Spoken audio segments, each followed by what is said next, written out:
Welcome, wrestling fans, to the Pro Wrestle Machine. Whether you're tuning in from the Great American Bash or halfway around the world, we've got a jam-packed episode for you. Get ready to dive into wrestling's rich history, packed with insights, opinions, and a few surprises. And remember, you can skip to your favorite moments with our chapter markers. Let's jump right into it. May 29, 2000 Observer Newsletter, WWF Judgment Day Review, Super J-Cup. By Dave Meltzer. It took a lot of guts in this day and age to attempt a 60-minute match. Nowadays, it's considered gutsy to put on a 10 minutes match on television and you never see anything but pay-per-view main events last more than 20 minutes. The participants, Rock and Triple H, went 36-28 at WrestleMania. Several times during the broadcast of this show it was noted that both of their longest matches was a 30-04 pay-per-view draw in 1998, which was a 3¼ match. The Mania match was generally considered a disappointing match, as it dragged toward the end. So if the two felt they had something to prove, they proved it. It was far from the best 60-minute match in wrestling history, but it was, despite a timing snafu at the finish, an excellent match capping off the Judgment Day pay-per-view on May 21st at Freedom Hall in Louisville, Kentucky.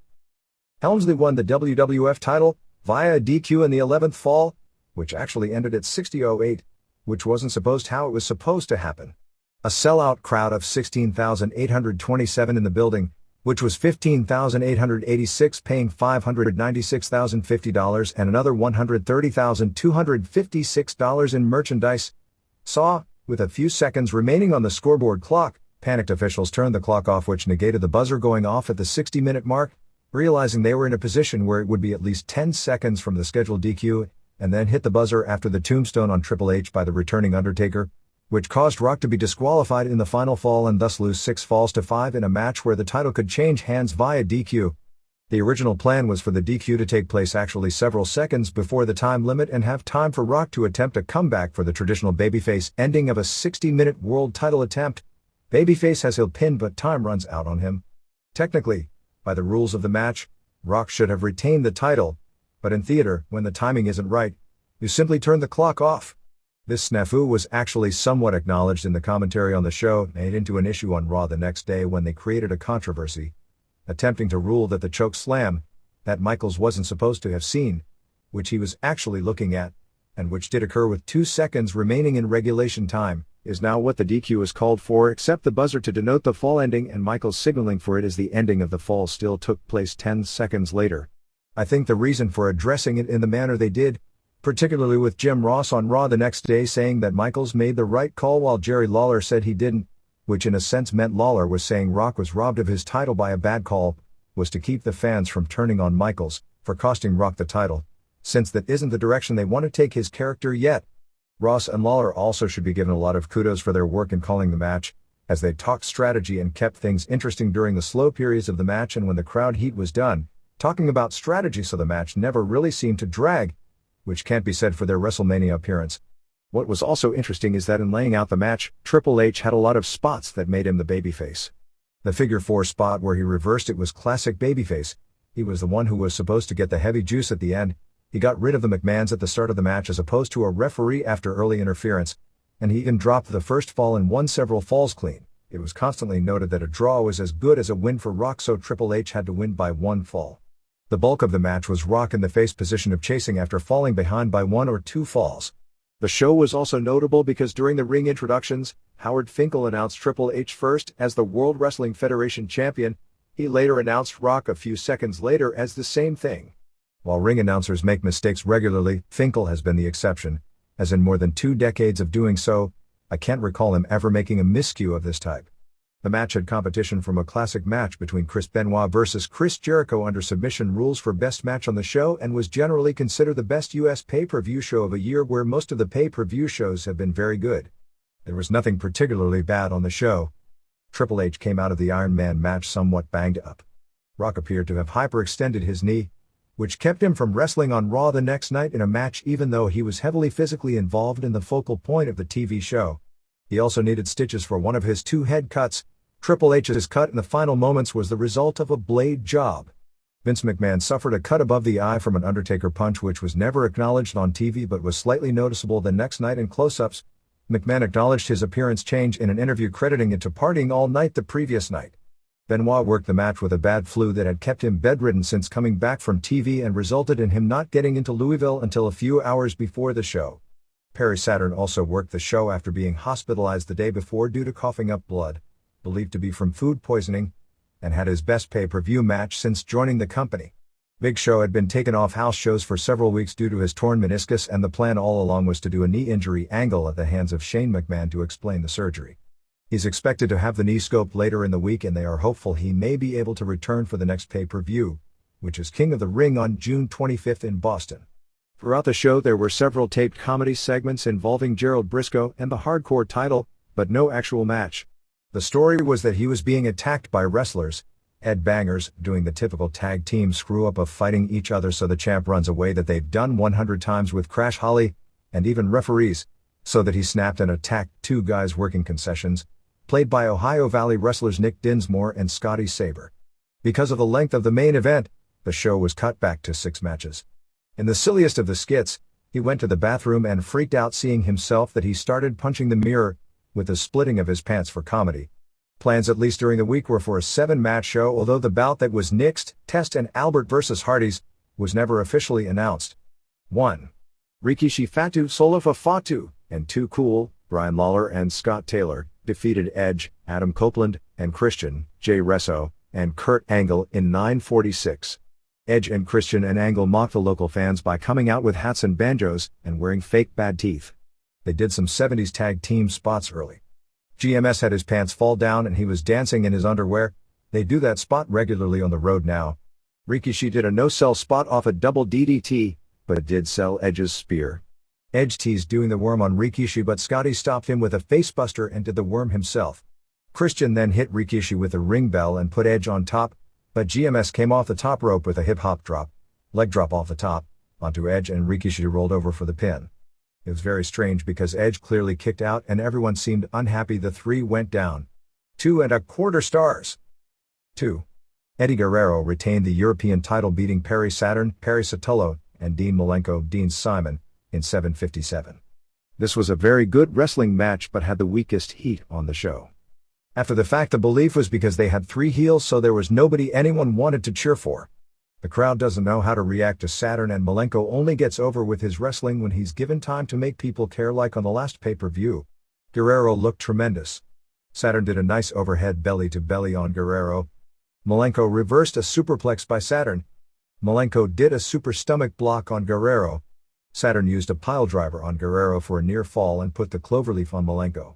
Guerrero then gave Saturn a brainbuster for a near fall. They did a cool double back suplex spot. Saturn suplexed Malenko, who at the same time was suplexing Guerrero. Finish saw Chyna hit Saturn with the loaded roses. She tried to do the same to Malenko, but he blocked her and the loaded flowers fell to the mat. Chyna then tripped Malenko and he fell on the flowers and Guerrero pinned him. 3.25 stars. 3. Shane McMahon pinned Big Show, Paul White, in a Falls Count Anywhere match at 7:12. McMahon did a running dive over the top, but Show caught him and ran his back into the post.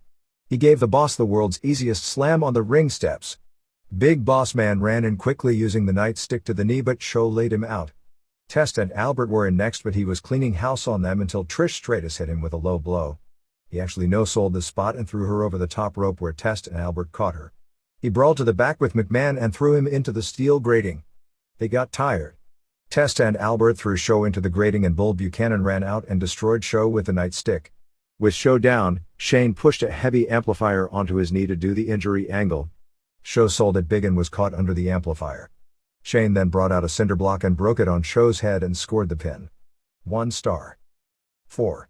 Chris Benoit retained the IC title, beating Chris Jericho, Chris Irvine, in the submission match when they did the passing out due to the pain finish in 13:27. They showed Holly destroying Benoit's knee, and Benoit didn't sell the knee the entire match but was wearing a knee brace. A tremendous match with very hard blows and great submissions throughout. They showed both Val Venus and Bob Holly watching the match. Jericho took Benoit's brace off and hit the quebrada and walls of Jericho. Benoit came back with a rolling German suplex. Jericho went for the walls again, and this time Benoit after the break hit Jericho with the knee brace and put on the crossface. Jericho made the ropes, but Benoit got the hold on him a second time in the middle of the ring and passed out. Jericho's hair being in his face so you couldn't see his eyes shut ruined the effect of the finish. 4 stars. 5. Road Dogg, Brian James, and X-Pac, Sean Waldman beat the Dudleys, Mark LaMonica and Devin Hughes, in a double tables match in 10:55. Basic good match. Heat on Devon early. Bubba made a hot tag. They brought some tables into the ring. Dogg put Devon through a table first with a pump handle slam. Bubba then powerbombed X-Pac through a table so the next table would win it. Unfortunately, the next table was the ref. Briscoe came out. The Dudleys gave Dogg a 3D through the table but no ref. Briscoe pulled Dogg out of the ring so the ref wouldn't see him next to the broken table. They teased putting Tori through the table but Briscoe saved her. This set up X-Pac using the X-Factor on Bubba, sending him through the table for the win. After the match, the Dudleys put Briscoe through the table with a 3D. If they had just bothered to pin him, they could have been the hardcore champion. 2 3/4 stars. 6.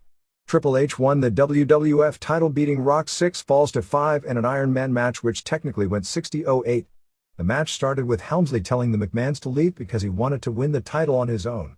You could see a lot of Ric Flair and Ray Stevens in the new spots to kill the time. Rock took the first fall at 10:42 with a rock bottom. That was gutsy. Rock started working on Triple H's left knee and used the figure 4. Triple H and ref Shawn Michaels both did a great job of selling pain and a near submission. They also teased 2 near falls with Ross and Lawler talking about strategy, saying in this position it may be better to give up the fall to alleviate the knee damage over the long haul. Triple H, in a total face fashion, powered over and reversed the move. They brawled in the crowd, which included Triple H backdropping Rock from the outside into the ringside area. A fight broke out in the stands and nobody live was paying attention to the match. Things momentarily didn't look good at this point. Rock whipped Triple H's knee into the steps and worked more on it. As Rock went for another figure 4, Triple H kicked him off into the buckles and hit him with a pedigree for the pin in 25-27. Triple H went ahead in total face fashion, winning the third fall in 26-28 with an inside cradle. Fans got into it with Rock down 2-1. They brawled to the entrance area with Triple H suplexing Rock on the carpet and Rock back suplexing Triple H on the floor but did the move weakly. Rock backdropped Triple H on the floor. When they got back in the ring, Triple H took the fall at 32-24 with a pile driver to go up 3-1. Rock arm whipped Triple H off the top rope similar to a superplex. Rock got a hardway cut just over his right eye, and finally won the fall with a float-over DDT in 40-35 to make it 3-2. Triple H tried to use a chair, but Michaels took it from him. Rock whipped Triple H's shoulder into the ring steps and gave him a spinning neckbreaker on the floor. Triple H came back into the ring and clocked Rock with a chair, and Rock juiced for a DQ in 43-44 to tie it 3-3. Triple H immediately went back up 4-3, scoring a pin in 44-07 with his foot on the ropes. Triple H spent the next fall using sleepers and finally won using the move in 47-27 to go up 5-3. What didn't make sense is if Rock was out from a sleeper, Triple H should have been able to get several pins in a row. Rock made a comeback and Triple H took the Harley Race bump over the top, kicking a cameraman in the head on the way over. Rock hit a superplex for a near fall. Both looked pretty tired at this point. Rock catapulted Triple H into the post and he didn't blade, which was surprising. Triple H whipped Rock's shoulder into the ring steps. Triple H pulled both monitors off the American desk to make it safer for the next spot. He teased the Rock bottom on the desk, but Rock reversed it, giving Triple H his own pedigree on the desk with Triple H hitting his head. Triple H bladed and was counted out at 56-06, making it 5-4 with less than 4 minutes left. The McMahons showed up at this point. After delivering a DDT, Rock punched Vince and Shane and gave Triple H the spinebuster and people's elbow to tie it 5-5 at 58-02. At this point the McMahons interfered and took Michaels out of the picture. Road Dogg and X-Pac starting attacking Rock. Shane hit Rock with a chair. Undertaker came out with a biker's gimmick on a motorcycle and destroyed everyone. Take choke slammed Shane, Dogg and X-Pac and decked Vince with a potato shot. The heat was amazing because in the countdown, the crowd always chants down and instead they were into Undertaker and ignoring that time was running out. Undertaker teased choke slamming Stephanie when Triple H attacked him, and Taker choke slammed Triple H. The clock had gone off as there was no way they were going to get the finish ahead of the clock. Michaels got back in the ring and Taker set up the tombstone on Triple H. Michaels warned him not to do it, but he did, and then the bell rang to end the match. Michaels explained to Howard Finkel that because of outside interference in the final fall, that Rock had to be disqualified, so Triple H won the fall and the title. 4 stars. The term Super J Cup brings forth a lot of pleasant memories for fans who remember the first two incarnations in 1994 and 1995 in Sumo Hall as two of the best wrestling cards in the history of the industry. On paper, this third incarnation, promoted by Michinoku Pro, just didn't have the talent to live up to the name. Held over 2 shows instead of 1, with 16 wrestlers, overall it has to be labeled a disappointment both at the gate and in the ring. Actually, the first show was very good, and by normal standards the finals at Sumo Hall was a solid wrestling show, but as a J-Cup? Not even close. The problem was the talent. New Japan, which has the best junior heavyweights in the world, only sent Jushin Liger to win, and Shinya Makabe, who is a great athlete but at this stage of his career isn't in the league with Koji Kanemoto and Shinjiro Otani, both of whom were badly missed. With no foreigners of the caliber of Eddie Guerrero, Dean Malenko, Chris Jericho or Chris Benoit, or even a shocker like Dos Caras finding the proverbial fountain of youth for one night in the 1995 version. The previous 2 shows were like a worldwide all-star game. This year it just seemed like a collection of generally good indie wrestlers, none of whom came across as being ready for Major League superstardom. The one superstar, Liger, was clearly past his prime, and Gran Hamada, who has been a star for decades, is still a name really from the original Tiger Mask generation. Liger being past his prime was never more noticeable than in this tournament where he worked 4 times and seemed to be carried by more than carrying his opponents. The first night was in Sendai on April 1st, in a building that appeared to be slightly more than half full. This was a very good house show, although lacked the memorable match that would have made it a great show. 1. Shima pinned Ricky Marvin in 5:41. Marvin's high flying is out of this world. He did jaw-dropping moves including a springboard into a Mysterio Rana and a springboard screw plancha and a springboard Hurricane Rana. It was clear the rest of his game wasn't up to the level of his moves and why the match was kept short, but it was great for what it was. Shima did the old Fantastics flip, followed by a frog splash, called Mad Splash, for the win. 3 3/4 stars. 2. Riki Fuji beat Sasuke the Great, Masao Orihara under a mask, via DQ in 4:48. Aside from Sasuke doing an Asai moonsault, there was noting to this match. Sasuke gave the ref 2 low blocks and a kick to get disqualified. Terrible finish to a short nothing match. 3/4 star. 3. Naoki Sano pinned Suwa in 7:28. Sano was a great worker a decade ago for his feud with Liger in 1990, but has since drifted into shooting, where he was not good at all. Now, with styles having changed, he comes across as a very rusty, tentative pro wrestler. Suwa did a great job of carrying him here and did an impressive running dive over the top. It was funny to see Sano, after all those years of doing shoot style, hit a Hurricane Rana before delivering a tiger suplex for the finish. 3¼ stars. 4. Men's Teo pinned Katsumi Yujuda in 9:36. Teo came out to the old NWA World Heavyweight title music that people like Terry Funk, Ric Flair and Harley Race used in Japan during the 70s and early 80s, and that more recently Dan Severn and Naoya Ogawa used in Japan as well. Yujuda's kicks and submissions were good. After a series of near falls, Teo got the pin with a really cool looking outside cradle. Teo was one of the most impressive wrestlers in the tournament. 3½ stars. 5. Onryo pinned Curryman in 5:57. Onryo, from Wrestle Dream Factory, does kind of a modern-day Undertaker gimmick crossed with Raven but doing high-flying moves. Curryman, who is Christopher Daniels of WCW, an invisible man these days, looked good, but his Y2C gimmick is way too campy for this country. Curry put Onryo in the sleeper right away and he was out. He then sat up, wake up and got up and did a dropkick, a Frankensteiner and a springboard plancha. His psychology of doing this really popped the crowd. Curryman hit a moonsault for a near fall as well as a burning hammer, torture rack dropped into a Death Valley driver, before Onryo pinned him with a cradle. 3 stars. 6. Gran Hamada beat Shinya Makabe in 10:34. Hamada got the win after a diamond cutter off the ropes and then put on the armbar. Makabe was a little green, but came across like a good athlete with potential. 3 stars. 7. Great Sasuke pinned Kaz Hayashi in 9:39. Real good match, actually mainly carried by Hayashi. These two have a past together since Hayashi started his career working for Michinoku Pro as Shiryu, and these two opposed each other on occasion and regularly teamed. Hayashi used a crossface a la Benoit and did a spinning tope over the top onto Sasuke. Sasuke got the pin after a Thunderfire powerbomb. 3½ stars. 8. Jushin Liger beat Tiger Mask in 12:13. Tiger Mask did a great job here in this match, had the most heat of the show. Fans really popped when Mask hit the Tiger suplex for a near fall. Place was going nuts, hoping for an upset at the finish before Liger scored with several palm blows and got the pin. 3.75 stars. The final 8 plus 2 other matches took place on April 9th at Tokyo Sumo Hall, the site of the previous 2 J-Cups. Again, the building was only a little more than half full. 1. Shima pinned Onryo in 4:22. Onryo hit under the ring and surprised Shima with a dropkick to the back and a flip dive over the top. Shima did the sleeper.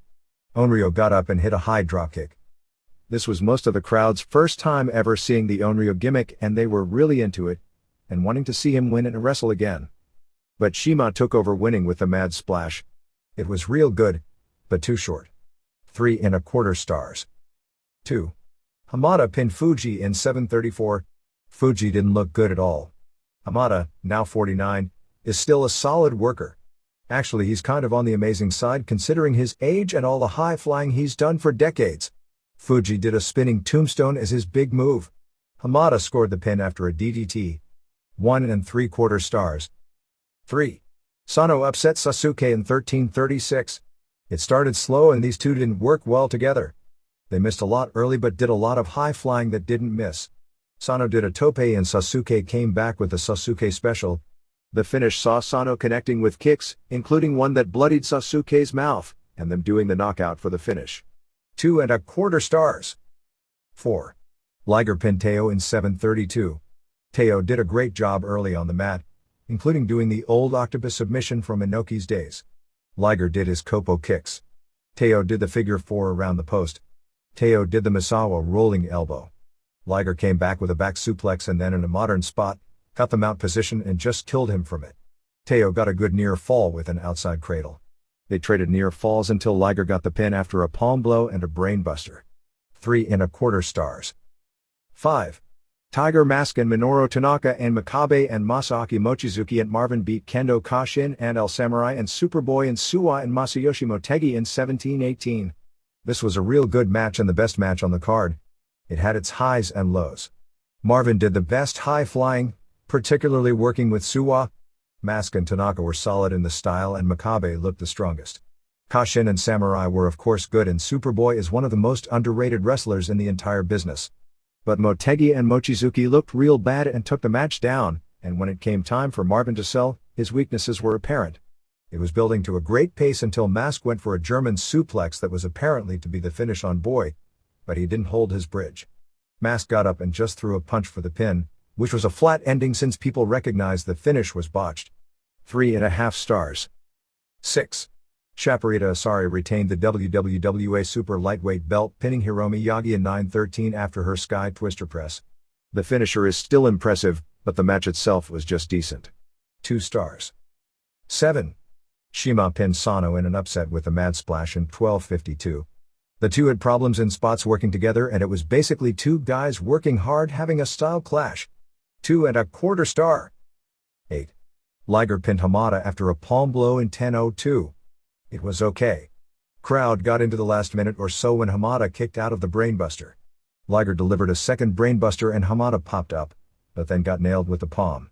Nowhere near the caliber of match these two would have had even 1 year ago. 2.75 stars.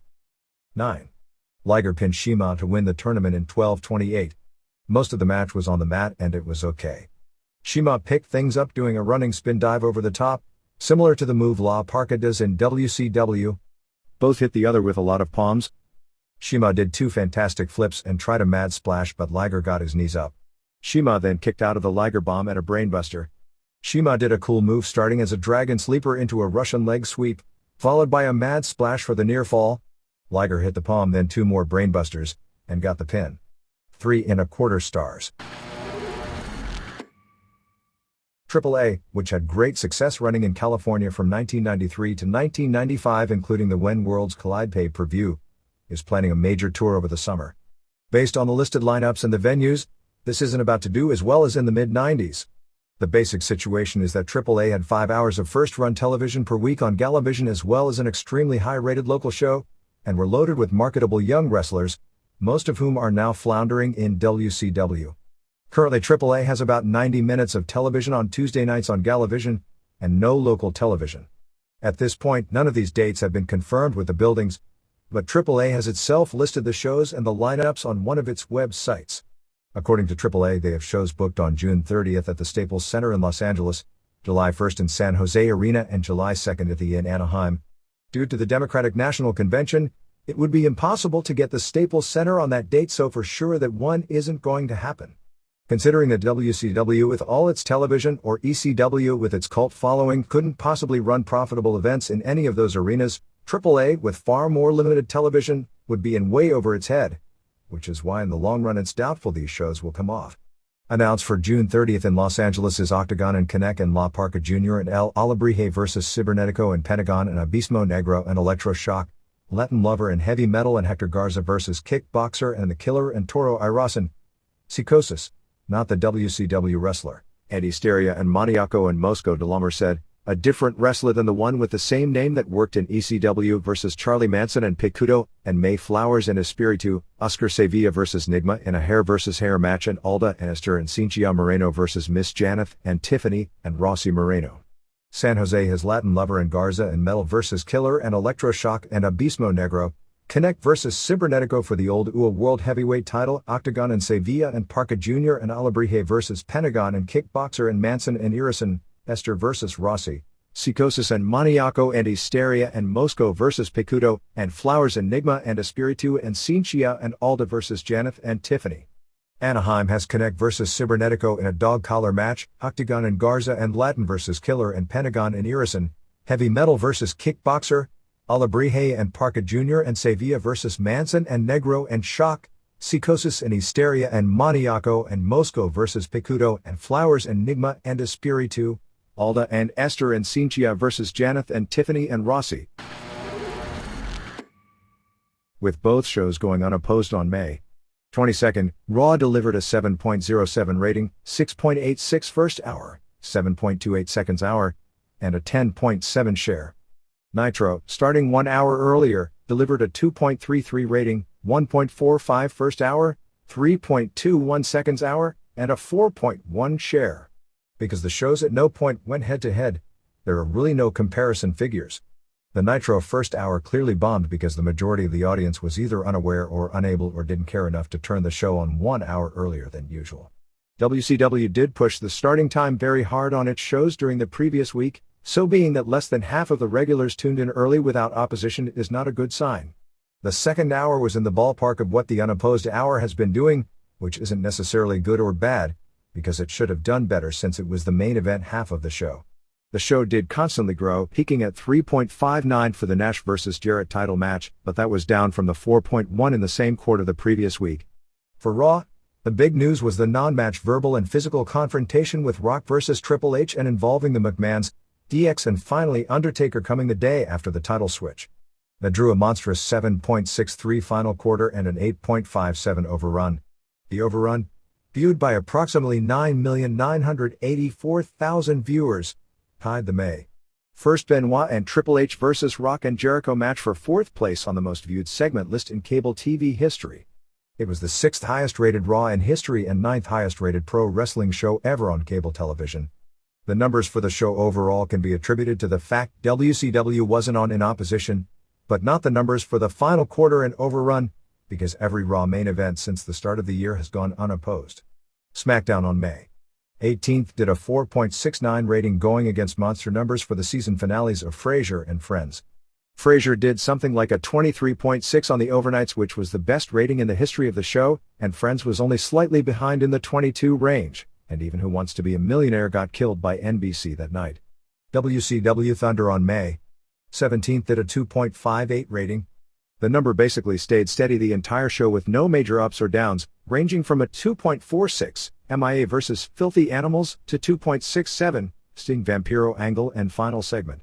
Weekend ratings for May 20th-21 saw Livewire at 1.5, second highest rated show on station for the day, Superstars at 1.4, third highest, and Heat at 2.97, highest.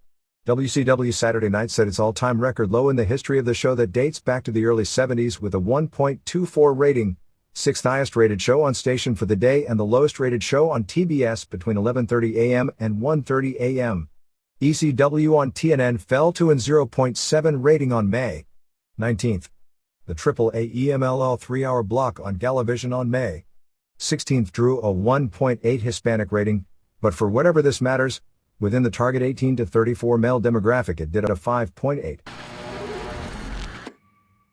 Japanese television rundown. April 26th, All Japan. 1.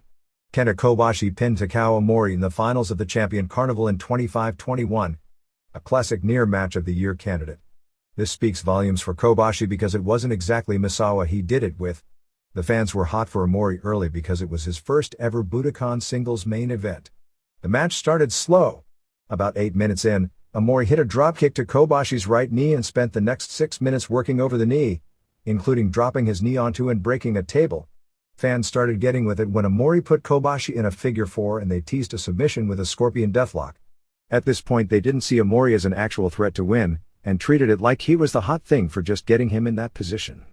He did a rolling dragon suplex for a near fall and all of a sudden he was taken seriously and the match was awesome from that point. Kobashi did a German suplex, followed by a half Nelson German, Tiger suplex 91, for near falls. Omori delivered a power bomb off the ropes and a bombs away for a near fall. Kobashi came back with a sleeper. Omori dropped down twice for jawbreakers, but Kobashi held on to the hold. Kobashi then took him over from the sleeper into a German suplex on his head, and delivered his lariat finisher, but Omori kicked out. Kobashi went for a power bomb into the buckles, which was actually a messed up spot as Omori didn't go up well and Kobashi dropped him in a regular power bomb. Fans knew. They did the move again and got it right the second time, which is usually not a good idea because it calls more attention to the blown spot. After another half Nelson German suplex, Omori came back with a weak lariat. Kobashi responded with a strong lariat for a near fall, and then delivered an absolutely killer lariat for the pin. 4.5. 2. Mitsuharu Misawa beat Yoshinari Ogawa in 13-21. This was heavily edited, showing only highlights. Misawa appeared to have put a lot of thought into the match because the spots were smart, but he must have been hurting because Ogawa did most of the physical work. Ogawa did 70s-style flying head scissors, which are moves most modern fans haven't seen. Misawa got the pin with a Tiger driver. It looked like a good match, but way below the Misawa Budokan Hall standards.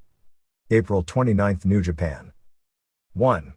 Masahiro Chono and Super J and Hiroyoshi Tenzan and Satoshi Kojima and Akira beat Kensuke Sasaki and Yuji Nagata and Manabu Nakanishi and Yutaka Yoshi and Jushin Liger in an elimination match which went 34:07 and was edited down to 20 minutes for television.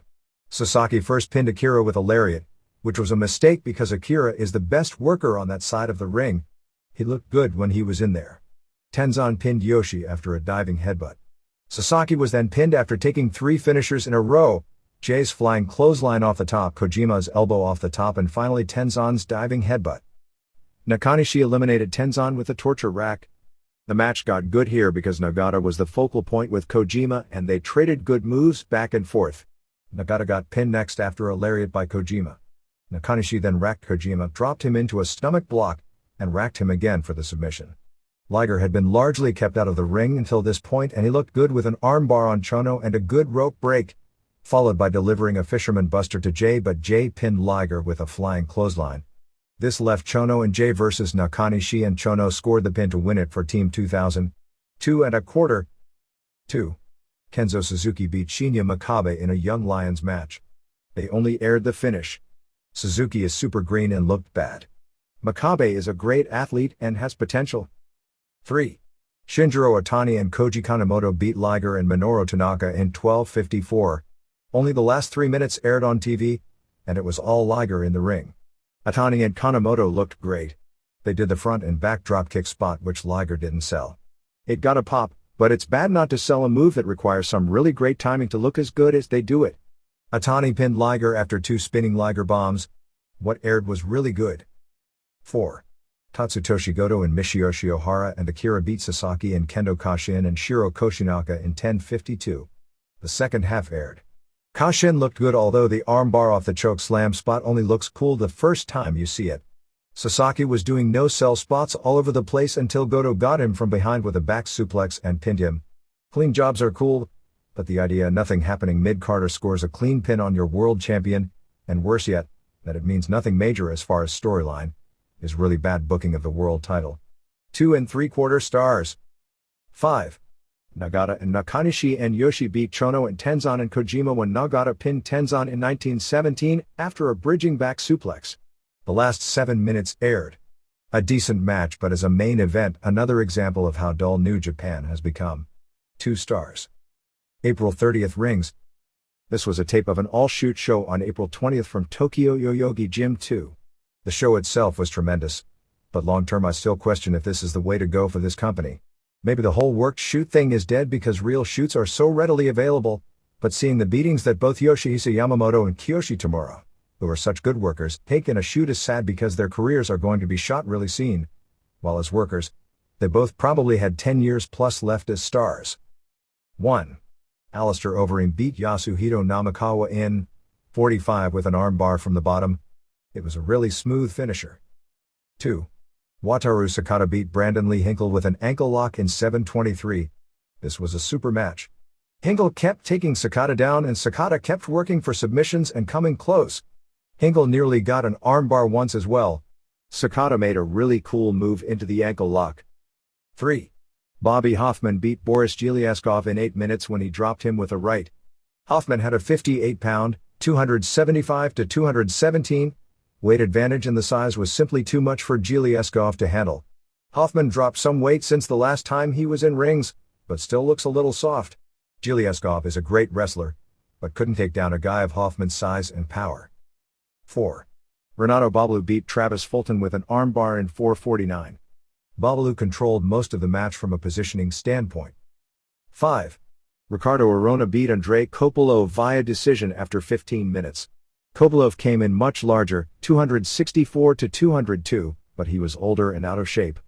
Arona looked really impressive physically, showed charisma and ability in all facets of the game, whereas Kopolov is straight submission and nothing else.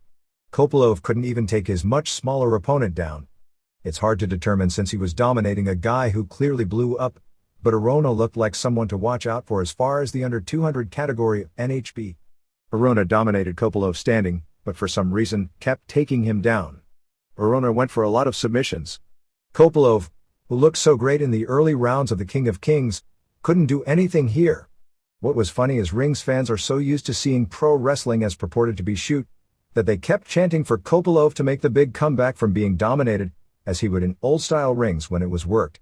Kopolov got a big mouse under his left eye and Arona kept connecting with punches until the first 10 minutes round was over. Kopolov tried a takedown to start the second round but Arona got his back. Kopolov would get momentary advantages when Arona would fail on a submission and the fans got into them feeling it was comeback time, but Arona was always able to quickly reverse. 6. Jeremy Horn beat Yamamoto in 12:50. This was a tremendous war, mainly fought on their feet with both men taking a pounding. Horn connected with a lot of knees and punches early, especially some good knees standing. Horn took him down with a nice slam. Yamamoto came back to rock him with punches. In the second round, Yamamoto threw a ton of leg kicks, most of which Horn checked. Horn then dropped Yamamoto with a left and hit him with another flurry of punches when he got back up, before taking him down and getting a mount on the submission with an over and under choke. 7. Gilbert Yvel beat Kiyoshi Tamura in 13:13 to win the Rings World Heavyweight title. This was the reality of shooting. Yvel was 225 and Tamura was 195. Yvel is a tremendous striker and a heavyweight. Tamura can strike okay, but was giving away far too much reach in particular, not to mention weight to be competitive while on their feet, which is where all the damage was going to take place. Quite frankly, Tamura did great in that he could continually take Yvel down, but Yvel knows enough on the ground to avoid submission. Tamura took a beating. He couldn't stop Yvel at all standing. He got rocked to the point it was ugly in the opening seconds until he got a takedown. That was the story of the fight. Usually a stand-up would be ordered when Tamura couldn't do anything with him and Yvel would really hurt Tamura time after time before Tamura would take him down. Unlike Dan Henderson, who was able to tire Yvel out with his takedowns, Tamura was just able to get him off his feet and was expending more energy to do so, which only made Yvel that much more dangerous on the stand-ups. It was just a bad matchup for Tamura, which it looked to be on paper, and got ugly before the ref called it off after Tamura had taken a bad beating from punches and knees. May 10th All Japan. This show just aired highlights from the Champion Carnival tournament, mainly in digest form showing the matches that had already aired on television. They showed a lot of the Misawa vs. Kawada match, and it looked like the match of the year in edited form. It looked pretty close to that on the first airing. Still, when a company only has 30 minutes of TV time per week, one would think they'd be able to not have to run highlights of previous TV shows. May 13th, New Japan. This was taped from the May 5th Fukuoka Dome show and was another example of just how bad New Japan has gotten this year. 1. Chono pinned Fujinami in 6:30 after 2 Yakuza kicks. This was the start of a one-year countdown to Fujinami's retirement. He must have nothing left because even in this situation he couldn't do a thing. The fans were nowhere near ready for the finish when it came and they'd built up no heat. January 2 1 star 2. Suzuki pinned Makabe in 15:08 with a back suplex. Suzuki looks to be just about the worst wrestler New Japan has ever put into a ring as a full-time native. Makabe had no charisma, but is at least a good athlete. Suzuki tried a torture rack and dropped Makabe. Actually, Luger had the same problem his first year, which everyone used to laugh about. -1 star 3. Nagata and Nakanishi retained the IWGP Tag titles, beating Naoya Ogawa and Kazunari Murakami in 9:26. Inoki came out as the manager for Ogawa and Murakami wearing what appeared to be an old Tim Woods Mr. Wrestling mask. Like you can hide that chin in any mask. They all came out wearing judo gis. Ogawa acted like he didn't want to be there. Nakanishi did a power slam on Murakami while being held in a guard. This match was mainly a brawl using UFC positioning. Ogawa finally tagged in at 6 minutes. Ogawa took both guys down and Inoki choked out Nakanishi while Nagata then pinned Murakami. Nagata and Murakami continued brawling after the match while Riki Choshu, who was at ringside, had a pull-apart with Mr. X Inoki. 3 stars. Mexico. Los Villanos Tercero and Cuatro and Cinco captured the IWRG Trios belts on May 7th in Naucalpan. Not sure from who. Dr. Cerebro won the IWRG IC welterweight title from Ultimo Vampiro at the May 11th show in Naucalpan. Super Kalo and Shima Nobunaga, Shima and Toriuman Japan, were scheduled for the May 18th show. May 19th at Arena Mexico saw a big angle where a masked man in a Boricua outfit joined Fuerza Guerrera, Violencia, who is now joining with the Puerto Ricans against the Mexicans, and Gran Marcus Jr. to steal a Lush, the longtime Ewok sidekick of Teen Yablas. Pierroth Jr., who heads the Boricas, is vowing to eat a Lush. Yes, it's cannibalism at its finest. Like he ate Pepe Pepe, the former pet pig of Brazo de Plata. Pero Aguayo and Villano Tercero won the main event over Mascara Ano 2000 and Pierroth Jr. via DQ in a brawl with a lot of heat and juice. They're going with the Lush angle big as the May 26th main event is Teen Yablas Jr. and Sr. teaming with V3 against Pierroth Jr. and Marcus Jr. and Blue Panther. Fox Sports was taping a story at the May 16th EMLL show at Mexico City's Arena Coliseo. Super Crazy appeared at a show on May 10th in Acapulco as a second for Dr. Wagner Jr. in his failed attempt to take the CMLL light heavyweight title from Villano Tercero. Pero Aguayo Jr. beat El Texano in a hair versus hair match on May 19th in Tijuana at the AAA TV tapings at Auditorio Municipal. There will be a match on May 31st with El Hijo del Santo versus Blue Panther versus El Hijo del Gladiador, in which the ultimate loser, if it's Santo or Gladiador, loses his mask. As if Santo is going to, and if Panther loses, whoever pins him gets his WWA welterweight title.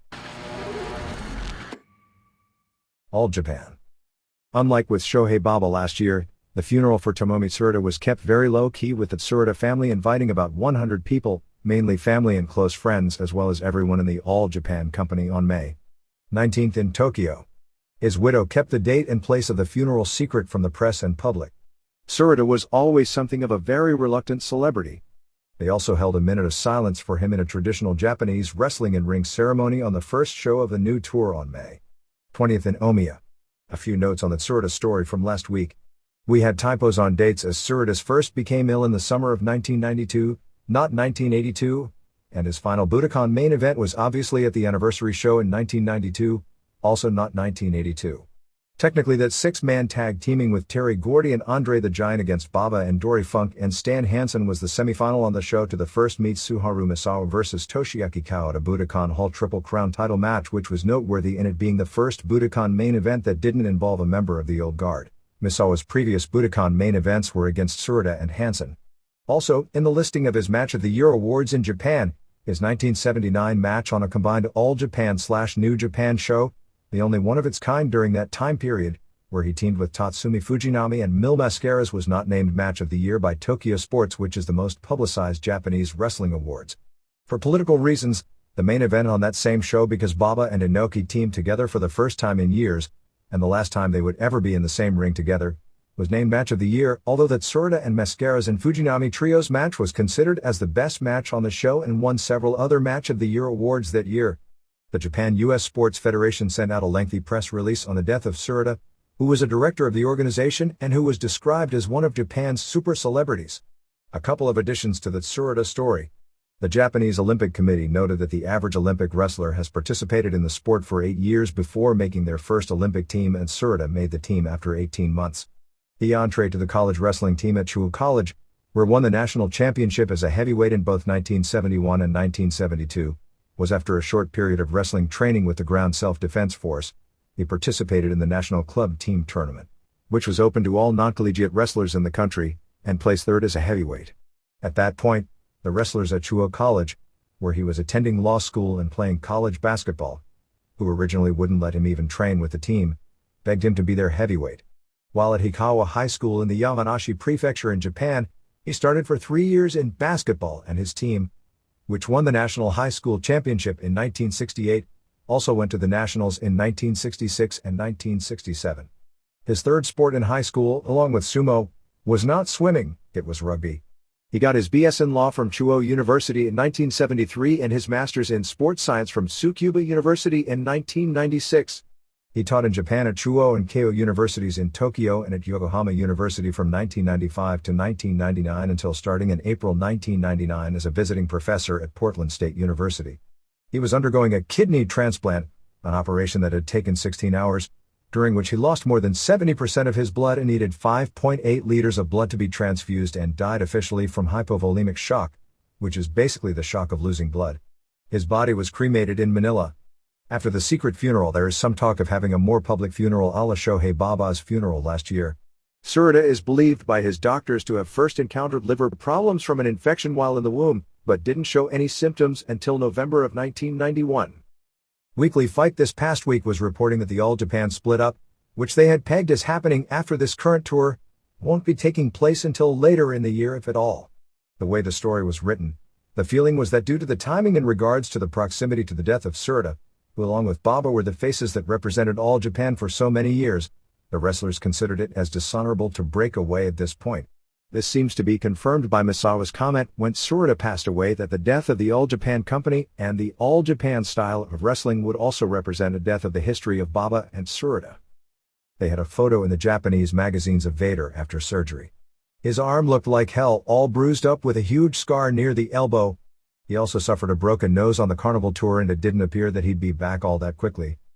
All Japan has added Jun Akiyama and Manukiya Mossman vs Kenta Kobashi and Kentaro Shiga to the June 9th Budokan Hall show. This won't be part of the tag team title tournament, which is the main event on the show, with Misawa and Yoshinari Ogawa, Johnny Ace, and Mike Barton, Yoshihiro Takayama and Takao Mori, and Akira Taue and Toshiaki Kawada. There was nothing special in the ring at the tour open in Omiya before 3,200 fans, with Misawa and Ogawa and Daisuke Ikeda beating Masao Inoue and Taue and Kawada on top in 23-17. Eric Watts debuted teaming with Ace, losing to Takayama and Amori. Watts didn't make a strong impression in his first match. Ikeda, who has worked many shows for All Japan but was under contract to Battle Arts, is now a full-timer here, and it was announced on May 20th that he has left Battle Arts. The TV ratings have gone to hell in the new Wednesday past midnight time slot. On May 3rd, the show did a 1.3 rating, and on May 10th, with a digest version of the Carnival and no new material, it fell all the way to 0.7. There is actually fear of a cancellation of the show due to the audience dropping so severely with the move to Wednesday, after it being a staple of NTV programming, including some of the highest-rated shows in the history of the network, in particular Rikidozan's matches against Luthez and the Destroyer, going back 46 years, dating back to Rikidozan's first main events at Sumo Hall. Without the network exposure and network TV money, All Japan would be no more than another indie promotion. New Japan. Shinya Hashimoto sent in his letter of resignation to the press. Read this angle. On May 17th, saying he was going to live up to his word that if he lost to Naoya Ogawa, he would retire. On May 19th, he presented the letter to New Japan's office to Tetsuo Baisho, who is the director of the company. Tatsumi Fujinami said he wanted to convince Hashimoto to change his mind since the company has gotten so much response from fans via faxes and emails and letters trying to have him return. Riki Choshu officially announced coming out of retirement after 2.5 years for a match on July 30th at the Yokohama Arena against Atsushi Onita. They had been hyping this match forever, but with Antonio Inoki and Choshu having the confrontation at the Fukuoka Dome, it seemed to indicate the Choshu-Onita match would never take place. Choshu said that he didn't want an explosive barbed wire match. The June 2nd Tokyo Budokan Hall show will include a tribute to Jumbo Tsuruta, which is pretty classy in that Tsuruta only worked one match in his entire career at the New Japan ring, which was on the February 10, 1990 Tokyo Dome show, doing an interpromotional match against New Japan wrestlers which had super heat. The lineup includes 3 Super Junior tournament matches: Koji Kanemoto vs. Gran Hamada, Minoru Fujita vs. Shinjiro Otani, and Katsumi Yujiro vs. Kid Romeo, plus Minoru Tanaka and Jushin Liger vs. Kendo Kashin and Tatsuhito Takaiwa, Yutaka Yoshi vs. Masahiro Chono, Kenzo Suzuki and Junji Hirata, and Shiro Koshinaka vs. Satoshi Kojima and Hiroyoshi Tenzan and Scott Norton, Tatsumi Fujinami vs. Osamu Nishimura, first match back after battling testicular cancer, Takashi Iizuka vs. Yuji Nagata, and main event is Kensuke Sasaki vs. Manabu Nakanishi for the IWGP Heavyweight title. The best of the Super Junior tournament opened on May 19th at Korakuen Hall with Tatsuhito Takaiwa pinning Shinya Makabe.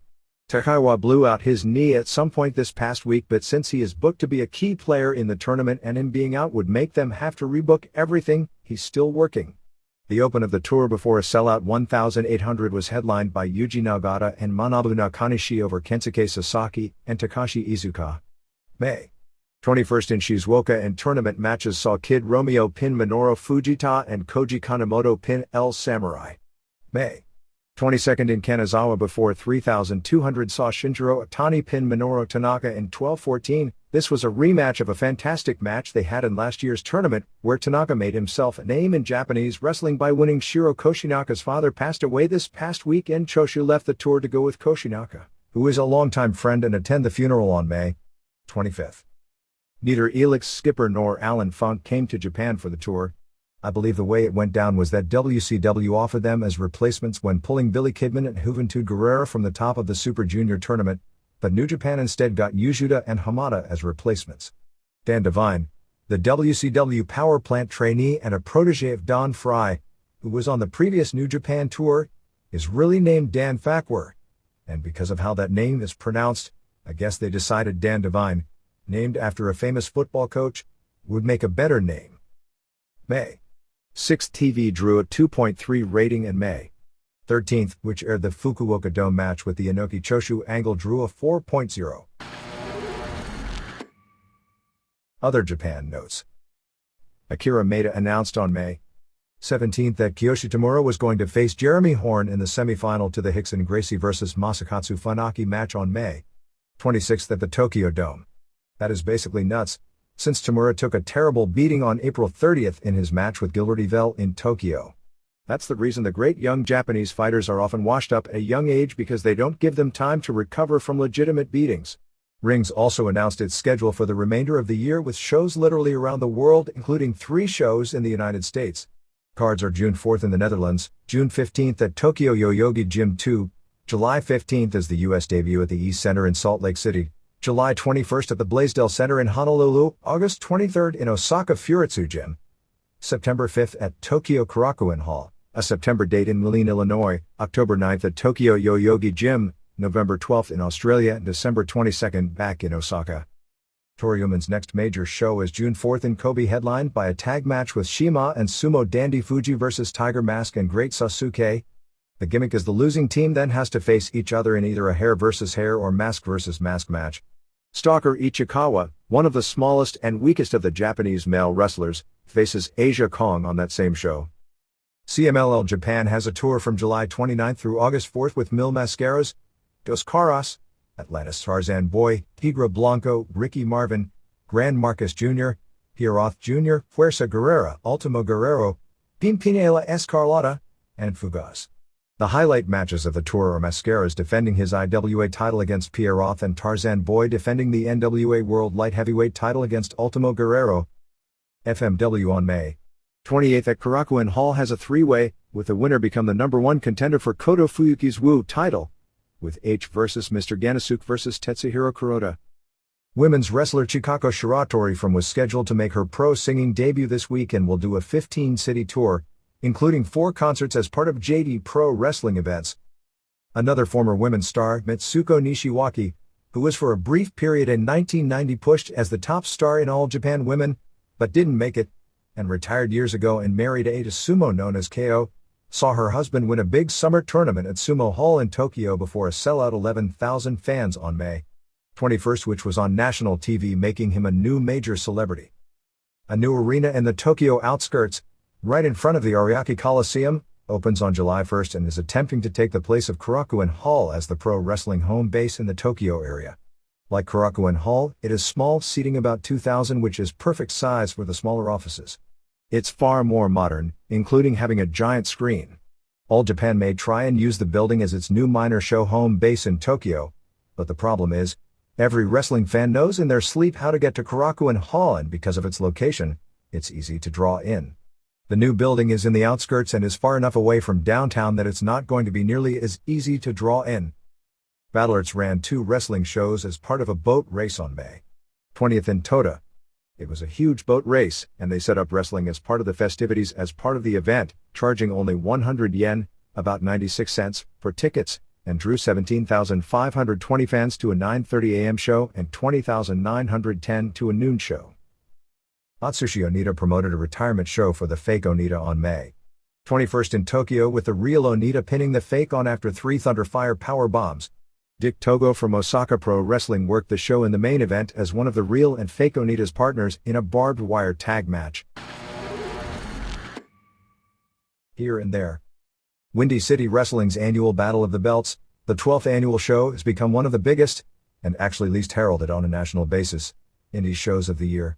This year's card drew 2,000 fans to the Hammond, Indiana Civic Center and featured a 120-person 3-ring battle royal, which may have been the largest battle royal in terms of number of people involved in the history of wrestling.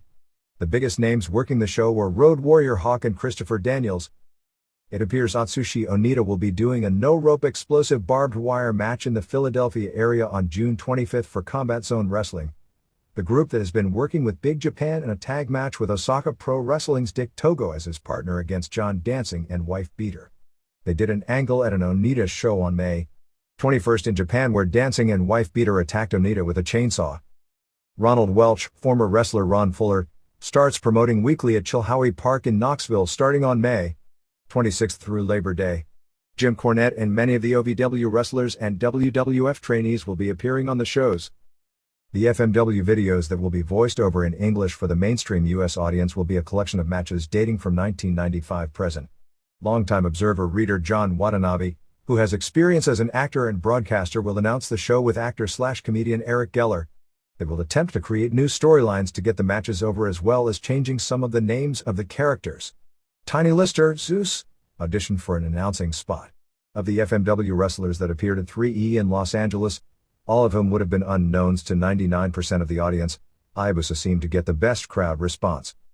WWO ran a free fairground show at the Santa Clara Fair on May 16th using Yokozuna, Rey Mysterio Sr., Damien, Halloween, Mascara Sagrada, and Donovan Morgan. Show was said to be pretty bad with a crowd of about 200. Because WWC started legal action against IWA for using the name TNT for Juan Rivera, the former Savio Vega, who became one of the hottest stars ever in Puerto Rico in the late 80s as TNT for WWC, which owned the rights to the name and gimmick. He is now working under the name Hombre Dinamita. Fans chant TNT at him throughout his matches. 2 Cold Scorpio will be touring Australia from August 4th to August 6th for the Australasian Wrestling Federation. Attempting to capitalize on the popularity of pro wrestling, a syndicated show called Thunderbox debuts in 80% of the country on August 26th. The idea is to present heavyweight boxing matches with loud music and video game graphics, and with the idea of having the show funded by advertising everywhere, from the arena scoreboard to the trunks and ring jackets of the fighters, taped out of the Hammerstein Ballroom in New York City. Ric Flair canceled out of the Brian Pillman Memorial Show this week. He'd been iffy for a few weeks about doing the date. In Power Pro Wrestling on May 20th, Buddy Landel appeared building up a match that evening in Forest City, Arkansas as a babyface, saying he was going to speak to the fans at the show against drug abuse. They brought in a team called the Assassins, claiming they were the sons of the original Assassins. Actually, it was Hill manager C.B. Wyatt who made the claim until the ring guy, said to be the nephew of Don Bass, who was one of the original Assassins. Well, in Memphis, Don Bass and Roger Smith worked as the Assassins in the early 80s, said Don didn't have any kids. XPW on May 26th at the Los Angeles Sports Arena is headlined by Sabu against a mystery opponent for the title, with rumor having it'll be Terry Funk. Halloween and Damien face Mosco de la Merced and El Solcero, while Tony Jones and Tracy Smothers debut. Stampede Wrestling only drew 75 fans for a TV taping on May 19th in Calgary. Stu Hart was backstage at the show, so if there were any problems with Bruce regarding the tribute show that never took place, they don't appear to be serious now. They announced at the show that Sabu is the new Pacific Heavyweight Champion, having won a tournament in Japan. It looks like they'll use him as their top champion, coming in on rare occasions but making it like a touring belt, and it's a big deal when it comes in, the next time being on June 2nd against Tiger Khan. Emile Dupree will be opening up the Maritimes territory for the summer starting on May 24th using Cuban Assassin from Calgary as the booker. Pierre Ouellet vs. Glenn Kulka on May 20th in Montreal drew the first sellout, 600 fans, in the history of the Northern Championship Wrestling promotion, with Ouellet going over. Chris Harris beat Air Paris to win the NWA North American title on May 20th in Nashville.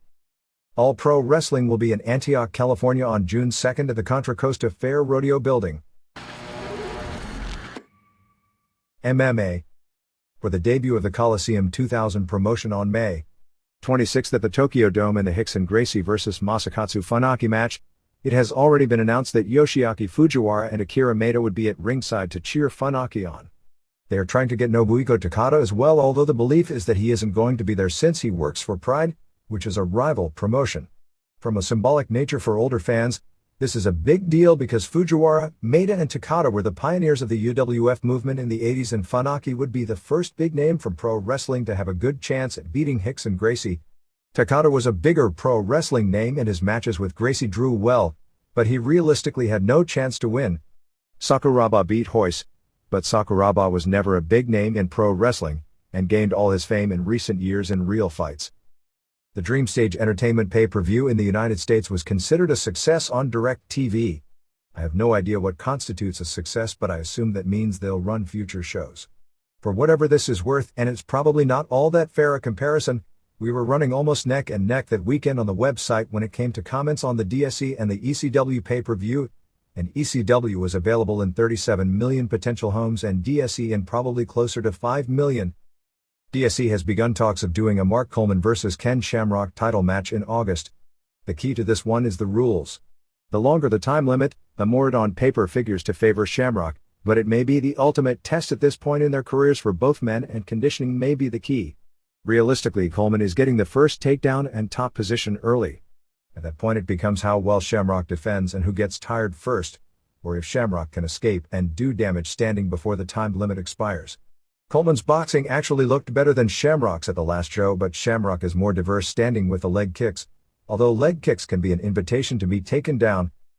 If you want another example of how absolutely absurd the sport of boxing is, check out this story. K1 star Mike Bernardo captured the vacant WBF World Heavyweight Boxing Championship with a fifth-round knockout over Dan Jerling in a match in Budapest, Hungary on May 13th.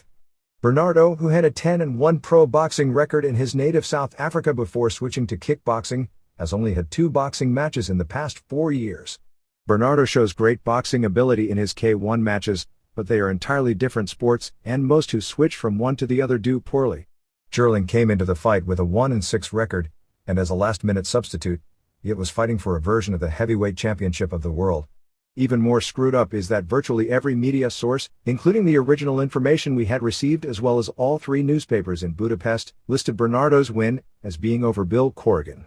Corrigan, a journeyman fighter who was involved in the former WWF and WCW wrestler Jeff Warner boxing fiascos as his trainer, and has suffered 2 heart attacks, was a late sub for Wayne Llewellyn. Gerling ended up as such a late sub for Corrigan that nobody knew about it even after the fight. The lineup for the Dream Stage Entertainment show on June 4 at Nagoya Rainbow Hall is Gilbert Yvel vs. Vitor Belfort. Carlson Gracie recently sent out a press release stating that Belfort has been expelled as a member of the team and permanently banned from training at his academy and threatened legal action against anyone who uses the Gracie name in conjunction with promoting Belfort, who he charged with ingratitude and disloyalty, which on paper looks to be an explosive match, as the main event. Also signed are Alan Goes vs. Vernon White, Carlos Barreto vs. Trey Teligman, Rico Rodriguez vs. Gary Goodridge, Akira Shoji vs. John Rankin, Taijiro Matsui vs. Jal de Oliveira, Marcelo Tiger vs. Heath Herring, and 2 or 3 more matches to be added. At the Takada Dojo, they are under the impression of a match with Carlos Newton vs. Minoru Toyonaga, a Takada Dojo wrestler, and that Matsui's opponent would be Igor Vovchankin. De Oliveira, who is 150 pounds, would be a stark contrast to Vovchankin at 225 to 240. None of these matches have a box office appeal in Japan. Matsui is a former pro wrestler who has done several matches with Pride in the past. White and Teligman are both Ken Shamrock's protégés from Lion's Den. It wasn't that many years ago when Belfort was thought by promoters to be the next big thing in the martial arts world. Mark Kerr claimed in an interview that the reason he blew up in the match against Kazuyuki Fujita was because he had a hypoglycemic episode and his body shut down from loss of sugar in his blood. Kerr is a type 2 diabetic with a hyperactive pancreas. The June 9th UFC pay-per-view from Cedar Rapids, Iowa has only one match announced, which is the long-awaited Kevin Randleman vs. Pedro Rizzo UFC heavyweight title match. At this point, these appear to be the matches, but I'm not sure any of them have been signed. Pat Miletic vs. John Alessio for the lightweight title. It appears they want Miletic to defend the title since they are in Iowa, where Miletic is from and fights regularly in, and have given him something of an unknown. Matt Hughes, a wrestler with some boxing ability who has looked very impressive of late, versus Marcelo Aguiar, who has fought and shoot. Mark Tullius vs. Ian Freeman, Shoni Carter vs. Adrian Serrano, both have pancrase experience, and Jens Pulver, who is the hottest 150-pound fighter on the circuit right now, versus João Roque from Brazil. Plus they are working on one more match. It's clearly from a marquee standpoint, being sold just on the main event and whatever the name UFC still means. Oleg Toktarov, one of the original UFC pioneers, had his first match in more than a year last week in Harlingen, Texas, beating wrestler Aaron Saldivar with an armbar in 1 minute. The last I heard about Toktarov, besides doing some acting, was that he had signed a WWF developmental deal, but since he hasn't done any pro wrestling training since, I'm presuming that fell through. Another early UFC star, Chemo, faces Elvis Sinosik of Australia on June 2nd in Montreal for a group called Universal Combat Challenge for their version of the World Heavyweight title. There is a ton of furor on the internet over Semaphore Entertainment Group's decision to remove Dan Severn as referee on the June 9th show because he captured the WWF Championship and Semaphore Entertainment Group wants nothing to do with him. Semaphore Entertainment Group wrote in a press release that they don't believe an active fighter should be referee, but of course, everyone knew Severn was an active fighter when he officiated on the previous show. ECW. They ran a TV taping on May 19th in Duluth, Georgia, with no major angles and a house show the next night at the Old Township Auditorium in Columbia, South Carolina, which drew about 900 fans. Paul Heyman, Joey Styles, and Joel Gertner all missed the tapings because of problems getting out of New York. Raven has been offered his unconditional release. At press time there is no word on what his decision will be, but it's pretty clear he isn't long for the company. Raven told friends he didn't get word of the offer until reading about it on the computer and that he wants to stay through the end of his contract. He was asked to put over Scotty Anton in Duluth, Georgia. He could go to WCW next week, but couldn't go to WWF until late June because his release from WCW signified he couldn't go to WWF until the late June expiration of his initial WCW contract. To show how seriously Paul Heyman wants him gone, he's willing to lose him during a period where WCW has just taken Mike Awesome and Lance Storm, and the last thing the company needs from a perception perspective is for it to appear that another major star in the organization has left for WCW or WWF. But it was clear from both sides that even in a best-case situation, he was gone at the end of August either way, so he served no purpose for ECW as a highly paid lame duck that the company had no more plans of pushing. Heyman's storyline has sailed in uncharted waters for wrestling as it pertains to a wrestler still in the company, with interviews as part of Storyline by Dreamer calling him basically a 36-year-old washed-up and burned-out wrestler, and they taped this past week an angle where Francine slapped him and called him a broken-down has-been, leading to Credible laying him out once again. As it regards his non-appearance at the pay-per-view, While it is true that he has a bad back, he was in far less pain on May 15th to do a run-in than he was a week earlier when he worked a complete title match with Credible in Minneapolis. The injury was not the reason his run-in was cancelled. The next few weeks should be the most important in the history of the company. Nothing can happen until there is some sort of a conclusion to the USA Network's lawsuit against WWFE and where Raw winds up is settled. If WWF winds up having to stay on the USA Network, which everyone seems to feel is unlikely, then ECW may be stuck with TNN, which would leave it in the same situation as it is currently in, which may not be good. Obviously that means they couldn't go to USA. ECW does have a contract with TNN and WWF allows TNN to maintain ECW programming, which strategically may be the smart move for WWF because it eliminates the chances of USA getting ECW and of ECW becoming Monday night competition for Raw, which more likely than not would happen should USA get ECW. ECW is dead as far as growth unless they get out of the deal. TNN would never promote ECW in that situation and ECW would have to find a way out of its contract with the station or they'd be stuck. Most likely TNN would cut loose ECW in September, and the future of ECW depends on where they wind up, and also, just as importantly, what night they wind up. If, and this is a big if, ECW were to wind up on USA Network and USA would want to keep wrestling on Monday nights to fight Vince, that's where ECW would wind up and who knows how that battle would wind up. It could divide the wrestling audience three ways, although the same things were thought in 1995 when WCW started Nitro, and what ended up happening was the wrestling audience greatly expanded with the competition with the two shows, and WWF will not be the loser in that battle, even on TNN, since the network would be built around WWF in the first place. It could conceivably be a bad move for USA and TNT at that point. According to Paul Heyman, he's now hoping for Super Crazy to be back within 3 weeks to 1 month. Since there were no tapings last weekend due to the pay-per-view, the TNN show on May 19th was taped 2 weeks back in Minneapolis. Sinister Minister talked about the pay-per-view and got a knock-in at WCW saying that they are dead, but nobody has told them that yet. Mikey Whipwreck then rolled down what appeared to be an empty swimming pool laughing hysterically.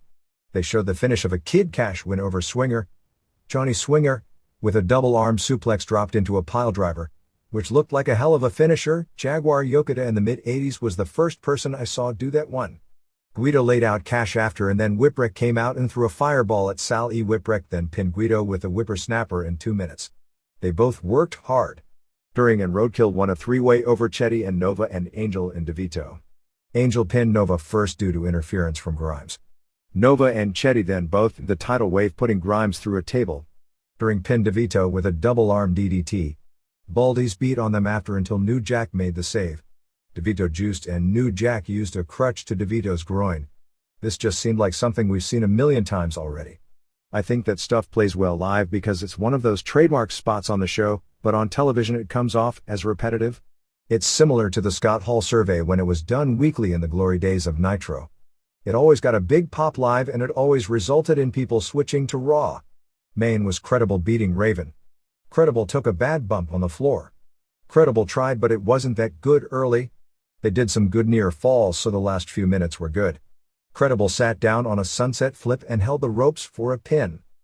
The ECW debut in the Toronto area, actually in Mississauga, Ontario, has been moved from September 30th up to September 9th on a weekend with Cleveland and Buffalo. Dawn Marie and Pat Kenny, Simon Diamond, are scheduled to be married over the summer. WCW. This is how the June 11th Great American Bash pay-per-view in Baltimore stands at press time. Jarrett vs. Nash for the title, Hogan vs. Kidman. If Hogan loses, he retires as is planned at this point. If he wins, he gets a title shot on July 9th with a special ref to be named later. Rick vs. David. If Rick loses, he retires. This match is still on even though on TV they are playing the Flair injury angle up huge. Scott Steiner vs. Abbott in the Asylum cage. There is a lot of interest among the boys in this one for the feeling that Steiner, who has a better wrestling background of the two, will try and use it to show up Abbott at least in a spot or two, which is actually how their original angle a few weeks back looked so hot on television. Similar to how Rick Steiner and Fit Finlay both embarrassed Abbott, at least to the boys, in an angle and a match respectively on live TV. In Rick Steiner's case on Abbott's debut, he threw a flurry of punches hard at Abbott when he wasn't ready and was deflecting them and not able to respond since he was caught off guard and didn't look the slightest bit tough. Finlay, in a match, before selling for the knockout punch, appeared to blow him up on the mat. There is a feeling going around the locker room that Abbott isn't nearly as tough as his reputation that precedes him for those reasons. The reality of Abbott is what he's got is a really hard punch. In a pro wrestling working environment, he can't throw it because it would be totally unprofessional. It's no secret a top-flight wrestler can throw him around, and Abbott's chance if it's a real fight is basically if he can land the big punch. Sting versus Vampiro in the Inferno match, Luger versus Palumbo with a Lex Flexor in a pole or something like that, Wall versus Douglas in a tables match. It was originally supposed to be Sid, but he's injured again. Awesome versus TDP in an ambulance match. Booker T, whose name may be changed to G.I. Bro as a new member of MIA. For trivia sake, G.I. Bro is actually Booker Huffman's first pro wrestling ring name when he debuted in Houston Indies working for Ivan Putski versus Sean Stasiak and Elizabeth versus Kimberly. There seems to be a strong feeling that Daryl Miller, the crew member that had the altercation with Bagwell on May 9th, is going to sue based on comments he made in the local Springfield newspaper. Bagwell has been charged with a Class A misdemeanor battery charge in the case and has a July 11th court date. The charge has a maximum 1 year in prison for a conviction, although it's more likely he'll get probation and/or community service for a conviction. One of the hesitations local authorities had regarding bringing charges against Bagwell was their fear it was all a publicity stunt by WCW. Eduardo Anibal Gonzalez, Juventud Guerrera, will be facing charges this week in State College, Pennsylvania for a DUI and attempting to flee prosecution stemming from a car chase with the police when WCW ran in that city. There is fear inside that he may be deported with a conviction. The only thing we had at press time regarding Thunder on May 23rd in Saginaw, Michigan is that Nash won the WCW title in a three-way over Jarrett and Scott Steiner, and the feeling was they'd have Jarrett versus Nash versus Ric Flair as the main event on the May 29th Nitro from Salt Lake City. Goldberg was supposed to debut on TV on June 5th in Atlanta, but there is some question at this point if that will still happen. Nitro on May 22nd in Grand Rapids, Michigan drew 6,530 fans, which was 4,632 paying $105,630 for the show, which started 1 hour early, and in some ways they're lucky because it was the worst show since the new management took over, and that's saying a mouthful.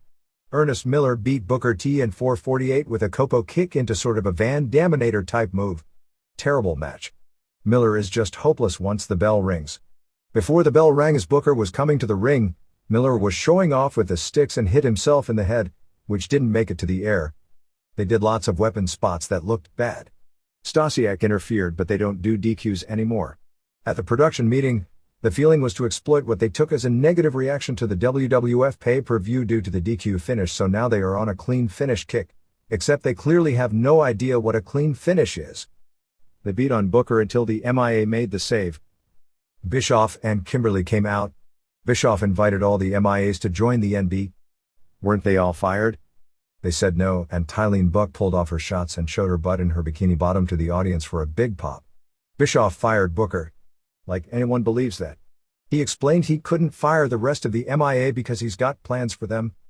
Didn't he just fire them 2 weeks ago? Then they teased that Funk would retire. Daphne beat Crowbar to win the Cruiserweight title in 3:01. It was horrible entertainment, even though Daphne did do a hot-looking flying Frankensteiner coming off the top. Candido and Tammy ran in. Tammy looks almost as bad as the Nitro girls did in trying to do things physically in the ring. Candido did a missile dropkick with a chair and a pile driver on Crowbar. Daphne freaked out and covered Crowbar to check on him, and the ref counted 3, so she's got the belt. Didn't they already kill the Cruiserweight belt the last time they were in charge? Kidman beat Horace Hogan in 3:52. Tori Wilson was the ref. Kidman was mad at Tori because she was giving Horace a rubdown. When he confronted her, she said it was just business. You see, he's jealous in real life because we all know she's his girlfriend.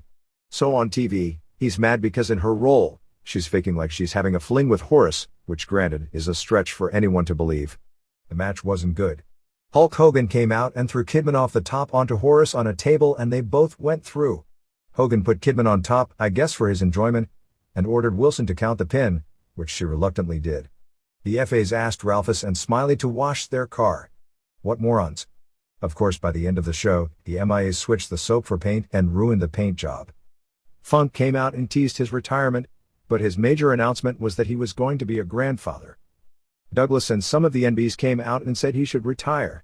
He said grandfathers should retire, and he's retiring on June 1st. Then he laughed and said that Brad Siegel had just signed him to a 1-year extension, so he's staying until June 1, 2001. Let's see, Bischoff and Russo run the company, and we've never heard Siegel's name on TV. Bischoff and Russo have made it clear on TV they want Funk out. So who is this Siegel, and if he's having fun playing jokes on Bischoff and Russo because he's above them, why doesn't he overrule all their stupid appointing new world champions and the like? Anyway, a bunch of NB members attacked Funk. Douglas Pyle drove him on a chair. Dory and Vicky Funk were advertised on the website as being there, but I guess they didn't feel like selling, so instead it was Terry's daughter Brandy who hit the ring and Douglas shoved her down. The poor young woman looked like she had no business out there. Then they gave Funk another stuffed pile driver on a chair. Douglas pinned him and grabbed the belt. It wasn't made clear if Douglas won the title or if Funk is still the champ. Awesome beat Wall in a tables match in 123 when he backdropped Wall over the top through a table. Awesome came out mocking Canyon wearing a halo. If anyone believed the Canyon angle, this would have gotten mega heat.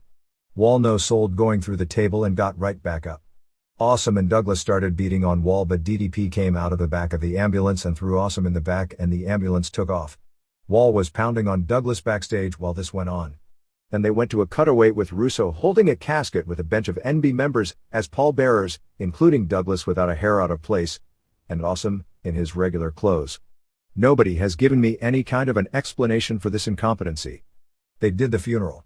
Russo gave the title to Jarrett. They pretended Flair had a brain aneurysm. Nash came out of the casket and beat up Jarrett and David Flair like they were flies and left with the belt. Nash had a hard time getting out of the casket and his eyes looked really bad, like he hadn't slept since the Ford administration. Pamela Paulshock, the new interviewer, she was one of the NWO girls that disappeared a few months back, talked with Russo, who said Nash had 1 hour to give the belt back, or else he'd sick Jarrett on him, I guess. Scott Steiner came out to an awesome video entrance. His interview got a huge pop partially because they were in Michigan, where he was considered a hometown boy. The line he said that was bleeped was something along the lines of "There's nothing finer than doing the 69er with Scott Steiner." They lowered the Asylum at takeoff on a UFC cage, or more likely, since no doubt Russo has no clue about UFC as one can tell by his method of booking UFC guys, it was a takeoff on the Lion's Den cage in WWF. Scott challenged Rick and Tank. Rick came out. They threw each other around in the small confines of the cage. Scott threw a terrible suplex. Tank came out with bolt cutters, but they didn't work. He then KO'd Mickey J and raised the cage, and Tank and Rick double-teamed Scott. Fans hated this. You could tell they were getting the dreaded groan heat. And this wasn't the last time they'd get this reaction. Nash was to do a run-in, but he can't because of his knees, so he did a walk-in and cleaned house with mistimed belt shots in 314. Nash then challenged Jarrett for a title match in the main event. The original plan was for Abbott to use the bolt cutters and interfere. At the production meeting before the show, somebody brought up how it would kill the new cage gimmick before the pay-per-view if they showed, after insisting nobody could get in or escape until a submission, that Abbott could cut open the cage. I guess Russo agreed, so he had Abbott come out and show that the bolt cutters didn't work. Of course, he missed the point by having Abbott raise the cage and still interfere, and thereby no submission. Palumbo beat DDP in 257. Elizabeth, who looked old for probably the first time ever on TV, was with Palumbo. Liz decked Palumbo once. Palumbo was so green out there. Kimberly hit Liz with a bat. Awesome hit Paige with the halo, and Palumbo racked Paige for the submission. Paige jumped so early it was noticeable for the rack. Awesome and Palumbo beat up Paige. Luger tried to make the save and Palumbo hit him with the bat. Lex went out in an ambulance. Terry Taylor and Reed Fleer came out. Reed called out David. Daphne beat up Taylor. Reed gave David a low blow and took him down, but David was able to get the advantage and put Reed in the figure 4. Reed must have missed the WWF pay-per-view the previous night and been studying tapes of Nash matches the way he didn't sell the figure 4. The original plan was for David to give Reed a terrible beating, but standards and practices nixed it, feeling it would display child abuse. Vampiro beat Hogan in 440. Hogan beat Vampiro to death, giving him nothing. Madden at this point was told to, believe me, he doesn't say things this stupid on his own, get over about how WCW doesn't do sham-ass finishes and cheap DQs.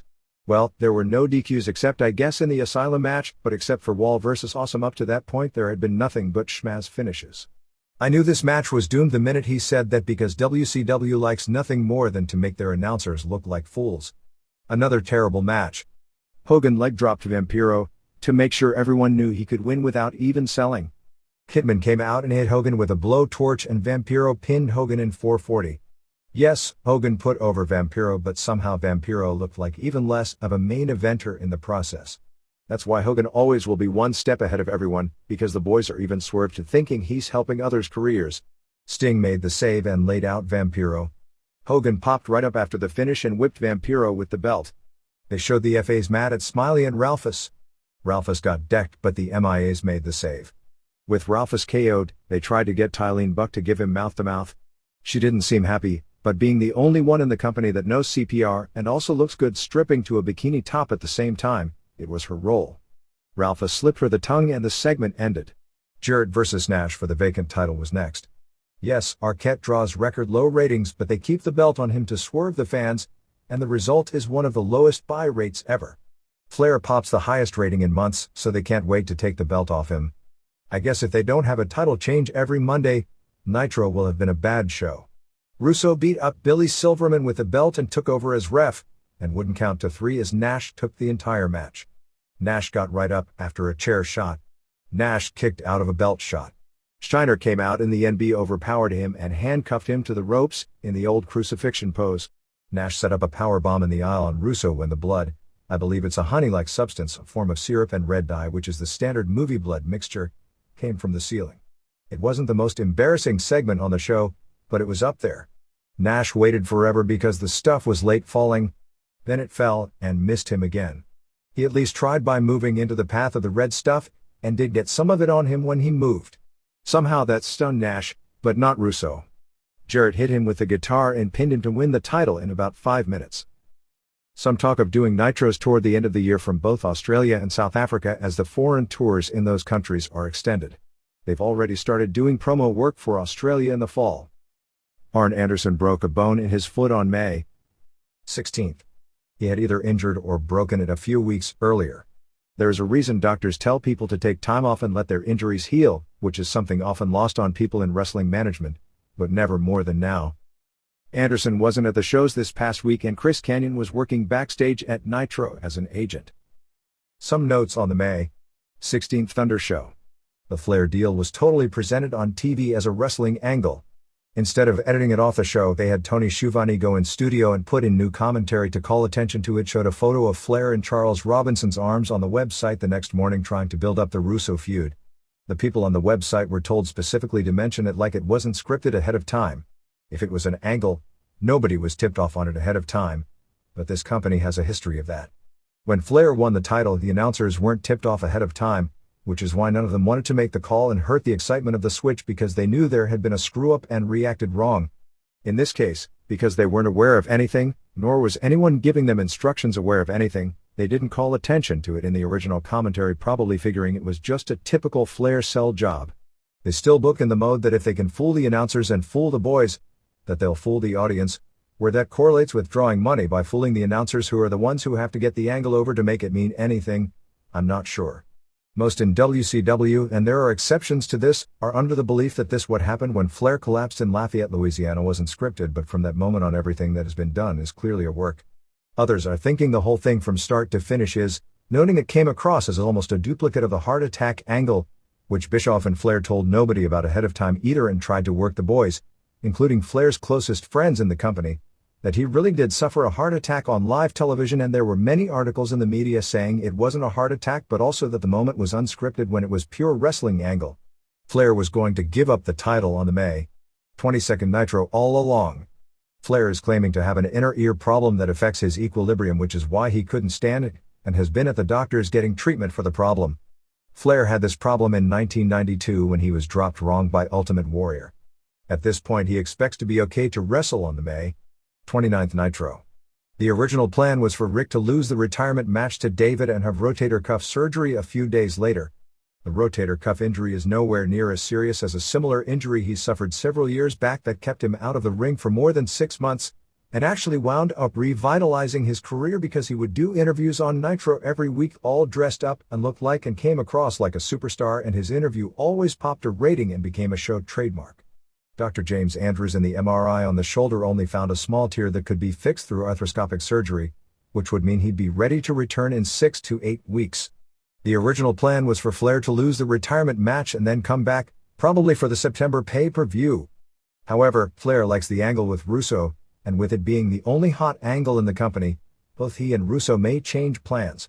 Flair feels he can work through the injury for a while if the program is kept hot and put off the surgery because the injury is nowhere near as painful as his similar injury years earlier, although it is painful enough that he can't even bench press or military press the 45-pound bar with no weights on it and can't do any chest or shoulder work, which is one of the reasons. The obvious other one being age. Why his physique has become his Achilles heel and why they have him doing his matches in dress clothes. The tear is in the right shoulder, which is difficult because it hurts him whenever he has to throw punches and chops, which are his main offensive weapons, although it really doesn't affect his selling and bump taking. The plan on May 15th as of the late afternoon was for Jarrett to beat Flair, but Russo changed his mind before the show. The announcers didn't know it as they were calling the match, although most backstage were aware of it before the show started, feeling people wouldn't expect Flair to win. Jarrett was said to be unhappy about it but was promised he'd get the belt back on May 22nd. Flair put Jarrett over big in his May 16th interview, basically intimating that at his age for him to win the title again, that he got lucky and that Jarrett was a great champion. While WCW has not released a buy rate for Slamboree, there are industry sources who peg the figure at 0.14, which would be the second lowest buy rate in history for a major promotion pay-per-view. In Canada, ECW and WCW are doing identical numbers, while in the US, ECW's numbers appear to be ahead of WCW's. For whatever this is worth, here are the lineups for the next set of house shows.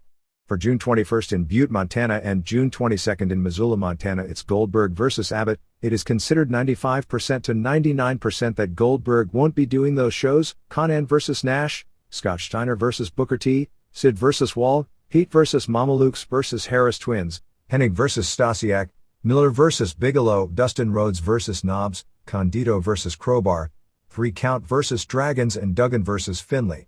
For June 23rd and June 24th in Spokane and Yakima, it's Jarrett vs. Page, Chronic vs. Bagwell and Douglas, Sting vs. Vampiro, Luger vs. Palumbo, Canyon, which pegs his return date in the ring as being before this time, vs. Awesome, Kidman vs. Horace Hogan, Heat vs. Lieutenant Loco and Sergeant Stash, Chavo and Van Hammer, Corporal Cajun, LaRue, and Dandy and David Flair and Artist and Silver King and Parka in an elimination, Smiley vs. Funk and Dragons vs. 3 Count. Back to Thunder, the Canyon interview was so hokey, with him paralyzed and in a halo, but clearly moving his head and the halo not moving, showing it wasn't screwed in.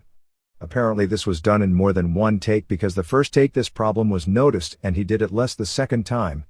I hate to say this, but while watching it, it became obvious they are trying to do draws as an angle, and that's unsettling.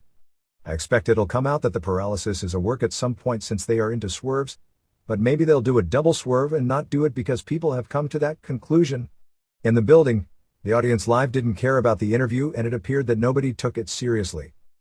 Mark Madden was forced by TBS Legal to do the apology to Bruno Sammartino on Nitro.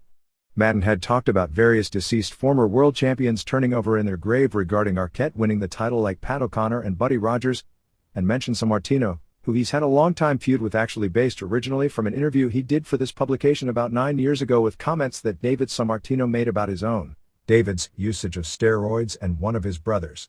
Bruno was mad, actually furious at the time, about David mentioning the brother who was a collegiate javelin thrower but never did pro wrestling, insisting he had never used steroids. Sammartino threatened a lawsuit against WCW for implying he was dead, so Madden was forced to apologize, but did so as insincerely as possible on the air. The WB Network announced a show for its fall season which would be about a Las Vegas showgirl who marries a pro wrestler. Ben Miller on WrestleLine had a lengthy interview with Sonny Ono and attorney Carrie Eider, who is representing several of the wrestlers, all minorities, who have racial discrimination lawsuits out against WCW. Miller interviewed Vince Russo last September where he said you will never ever see a Japanese wrestler or a Mexican wrestler over in the mainstream of American wrestling. I'm an American and I like watching wrestling here in America. I don't give a shit about a Japanese guy or a Mexican guy because I want to see American guys, which some feel is a damning statement as it pertains to a racial discrimination case. It's also historically inaccurate as there are numerous cases from the past of Mexican wrestlers and Japanese wrestlers who drew big money in the States. Even in the past few months, even though WWF and WCW have never let an Hispanic or Japanese wrestler get in a position to be strong, Tao, Crazy and Tanaka have been responsible for many of ECW's best quarter hours and none have done a lengthy English interview, and ECW has done by rates equivalent to WCW so far this year, and outdraws them at houses in at least a few markets, on many shows with Tanaka in the main event, with far less television exposure and less so-called mainstream talent. As far as drawing money today, the reality is there are only two active wrestlers who can make any true claim to draw a dime. Rock and Triple H. Austin will, then when he comes back, and Undertaker probably will. Foley absolutely did earlier in the year. Vince McMahon could if he booked himself into a main event, but that's the end of the list. In the interview, Eider brought up that if the talent was good enough to perform in the ring and couldn't speak the language, you could always use a manager with them. There is actually a long history of foreigners that were good draws in the United States, even some babyfaces who didn't speak the language or do interviews well as heels who never talked, even if they knew the language, like Sheik and Abdullah the Butcher, or faces like Mil Mascaras, and countless examples of managers who made wrestlers who were weak on interviews into effective main eventers. Let alone in these cases we're largely talking about guys working mid-card and just being allowed to work decent matches, in which case half those guys who can speak English in those positions never get any serious interview time either. He brought up that the Americans who do well in Japan don't necessarily speak any Japanese, although that's also because that wrestling is based more on what goes on in the ring than American wrestling, which is more of a soap opera with wrestling matches as part of the show, and American wrestling has also changed a ton since the 70s when the aforementioned wrestlers were on top. He claimed Ono had some of the best ratings in the organization, which is totally false. The only wrestlers in 1999 who did worse ratings as far as audiences tuning away from the show when they were on, than the Ono/Cat combination, were Draws and Midian. The problem with the argument is it's chicken and the egg. The Mexicans in WCW aren't major stars and can't draw a dime because they were booked in a manner where it would be impossible for them to be major stars from the start, and in today's WCW, Hogan, Flair, and every other headliner who has a track record of being a draw in the past can't draw a dime today either. It's easy to blow anyone in the company off based on that. When Mascaras came in and did no jobs and most of the guys who worked with him couldn't stand working with him because he wouldn't even sell much, he was still one of the most popular wrestlers in the world everywhere he appeared, whether he could speak English or not. Konnan actually had a better history of drawing money on top in several major markets than all but a handful of wrestlers that ever appeared in WCW. They can say much of it was in Mexico, so it doesn't count, but some was in the United States. But he was never booked in the position to do so in WCW, not to say he would or wouldn't have succeeded or to call race into question with him specifically as a question, although in others, it absolutely is the case. I know the next answer is that Konnan drew money from primarily Mexican fans as opposed to American fans, but fans with Hispanic surnames in the United States are an important part of the current overall American demographic and one that pro wrestling should draw great from, has a history of drawing great from. Even in Atlanta for that matter, in the past, as the Torres brothers used to sell out weekly there as the top faces in the territory against the Assassins for years, and can't draw anyone from because who wants to pay and see your own ethnic stars be jobbers to men with 1/4 their talent? Every entertainment industry has pushed many Mexican entertainers as major crossovers. Ricky Martin and Christina Aguilera over the past 2 years are two of the biggest show business names. Not every superstar in one culture can break through into another, but it's guaranteed none could unless they are given a chance to do so. The inability to speak argument is ridiculous because anyone can have a manager, and Bill Goldberg was the second biggest star in the entire industry without speaking. Granted, a special case and one that'll only come around once a decade, but it kills the entire premise about not being able to do interviews being that important for great workers underneath when one main eventer in this current environment proved to be a huge draw without ever doing an interview, or having a manager. I think both companies are terribly guilty of racial stereotyping, and discrimination does often go hand in hand with that mentality, and with Ono out of WCW, the worst example today is Eddie Guerrero in WWF. Whether those who are making the claims fall into that category or didn't make it because they had no unique entertainment, and the ability to work a great match is a unique entertainment ability is where I've never been a big fan of this case. Few wrestlers have come along in the last 5 years with the potential as unique entertainers in this industry as Mysterio Jr., something he already proved in the US with non-Hispanic fans as well as Hispanic fans, as he tore down the houses in ECW when he was booked to be something special, and well as on AAA California tours before WCW booked him as nothing special and created a self-fulfilling prophecy. The reality of wrestling is that if New Japan in 1981 had booked the original Tiger Mask the same way because that was the existing mentality before somebody broke the mold, and that was a little guy wearing a mask in a more serious wrestling promotion than anything we have here, we'd probably still be in a situation where outside of Mexico, nobody under 200 pounds could get a good paying job in this industry. WCW is putting out pay-per-view specials on DirecTV regularly of its various performers. I wonder what the buy rate was a few weeks back for the Disco Inferno pay-per-view. Scott Steiner was wearing heavy makeup on Thunder because he had a nearly swollen shut eye and fat lip. It was from an Abbott punch, and apparently it was because the positioning of the guys was wrong. Abbott's hand was also all cut up from the punch landing. When the fans in Lafayette, Louisiana chanted 15 times at Flair, that was not choreographed at all. Platinum, Dustin Runnels doing a Goldust-like character, was at first to debut this past week, but it was delayed. The situation regarding morale seems the same, with the younger wrestlers generally being more enthusiastic because they believe they are getting a push, but some skepticism is sneaking in with the feeling the older wrestlers still won't put anyone over, and from business veterans who are old enough to remember the days of local TV when matches consisted of squash matches, often more competitive than today's non-squash matches involving some of the top guys, and every guy getting squashed worked on TV with every top guy in a territory. In those days, the guys getting squashed didn't often graduate to superstardom based on getting over based on a rub of working with the top guys on TV. It's not an exact duplicate model because in those days, the guys getting squashed weren't given interview time in most territories. There were exceptions, and didn't work angles with the top guys, since that was saved for the other top guys. Many of the older wrestlers have openly complained about the direction and the show. Russo may be attempting to appease Hogan, Sting, Luger, and Nash by writing them in situations where they all look like Superman and Nash, and to an extent Hogan and Sting are getting bigger pops now than they were before. To say any of them are over at a time when they don't sell any tickets or draw buy rates is a joke. Hogan doesn't like the way the TV matches are all bullshit short matches with all run-ins and no structure. Nash and Luger have complained about various things behind the scenes. Luger is vocal as anyone regarding working with guys who are too green or small. Shiner cut a major promo on Russo backstage because the May 15th Nitro angle was mistimed with the truck making the save late because the driver missed his cue. He was probably upset because some of the blows were really stiff and he had his eyes shut and his mouth busted open.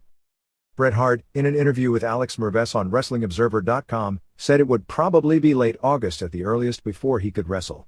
He said even though he's not able to wrestle, he's back on TV to protect his job, and said the line he's drawing is physically doing something he shouldn't be doing. He's not worried about the logic in any of his angles or storylines, and just worries if he can physically without damage do what is being asked.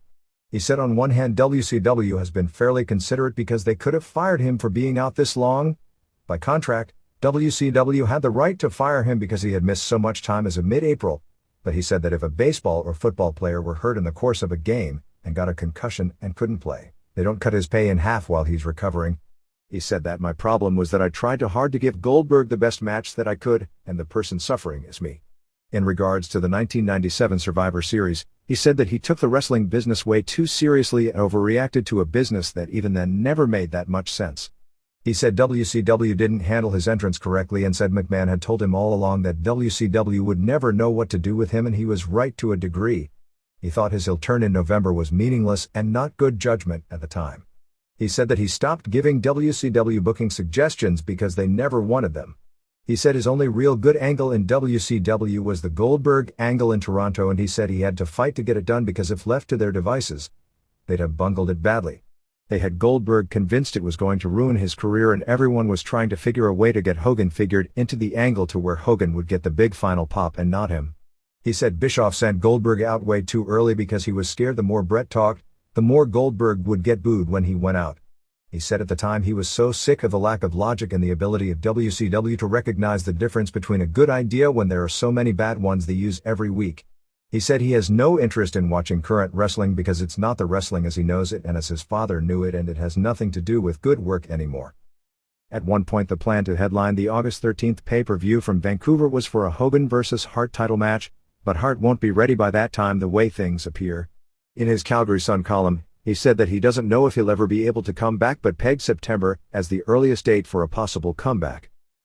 Sid missed Thunder on May 16th due to complaining of an arm injury suffered during the match on Nitro. Lance Storm signed a 3-year deal and may be debuting as early as May 29th in Salt Lake City. Smiley signed a 3-year contract. Bret Hart wasn't booked on the shows and there wasn't even any talk of him at the shows. Mark Coleman was backstage on May 22nd at Nitro. In New Zealand, Sky Box Office will no longer air WCW pay-per-view events live due to poor response. They will air the shows on 2-week tape delays starting with the Great American Bash, which airs at June 25th at 5 p.m. because of the time difference. The PPVs actually air on Monday afternoons, which is a tough time to draw, so the feeling is it'll do better by moving it to Sunday afternoons. Sky started airing WCW pay-per-view events live in January and have aired all of them live through Slamboree. Thunder tapings on May 16th in Lafayette, Louisiana drew 3,066, paying $85,080. May 17th in Alexandria, Louisiana for a house show drew 1,397, paying $27,765. House show May 18th in Jackson, Mississippi drew 2,133, paying $45,907. May 19th in Tupelo, Mississippi drew 1,566, paying $34,895. May 20th in Little Rock, Arkansas drew 1,653, paying $48,265. May 21st in Kalamazoo, Michigan drew 1,421, paying $30,551. At the house shows over the weekend, they were doing 4-ways with Chronic, Harris Twins, Mamalukes and Harlem Heat for the tag titles, with Chronic going in and out of the matches billed as champs. WWF. From the TVs this week, it appears the King of the Ring main event will be something along the lines of Rock and Undertaker against Triple H and a bunch of other heels, probably X-Pac and Dog for sure, and maybe Shane in there as well. Raw on May 22nd from the Conseco Fieldhouse in Indianapolis drew a sellout 13,622, paying $379,663. There was nothing really newsworthy on the show. Vince came out first and said Undertaker won't be there because he's not under contract to WWF, and they've got marshals guarding the entrances to keep him out. He challenged Rock to a singles match on the show, but then said it would be all the members of DX plus Shane against Rock. As Vince was sauntering backstage, Rock attacked him with a zillion garbage can shots. Hard ones too. The funniest one was him throwing Vince in the limo and telling the driver to take him away. Vince then stuck his head out the window to yell at Rock, and Rock bashed his head with another garbage can lid shot. Seriously, as funny as this was, Vince shouldn't be doing this for the sake of art. As countless boxers have found out, concussions when you get older are a lot more damaging, and Vince is 54 and he needs his brain intact to run the company. T&A beat Hardys in 3:55. Straight as still can't talk. Jeff did the swanton on Albert, but Test came off the top with the elbow on Jeff and Albert rolled over for the pin. Guerrero beat Brown to keep the European title in 2:25 with a Hurricane Rana when Godfather distracted Brown and gave him a pimp drop after the match. Guerrero is an awesome worker. I love to see these guys have time for a real match. Rock destroyed Road Dogg and X-Pac backstage. Angle and Edge and Christian beat Too Cool and Rikishi in 2:50 when Edge hit Scotty with a tag title belt to break up his worm spot. Even as heels, Edge and Christian gave major face pops coming out from screaming women. Angle pinned Scotty a small package. Shane did an interview. Rock came out and cleaned his clock. Benoit beat Venus via DQ in 6:44 when Bob Holly hit Benoit with a really hard chair shot. Holly then hit Venus with a chair shot. Jericho came out and hit Bob with a hard chair shot. It was a solid match. Dudley's beat Bossman and Buchanan in 5:02 with a 3D on Bossman. Fans chanted for tables and didn't get them this time. Crash Holly, now playing the role of a petulant child, threw a temper tantrum on the acolytes, threatening to sue over breach of contract. I think maybe that's a company phobia over the Sable or Hellwig suits. Crash poured beer on Bradshaw, leading to a match in the ring where Bradshaw squashed him dead in 2 minutes after a clothesline. Michaels did a taped interview basically trying to keep him face, saying he called it down the middle. Godfather and Rios were scheduled against Malenko and Saturn.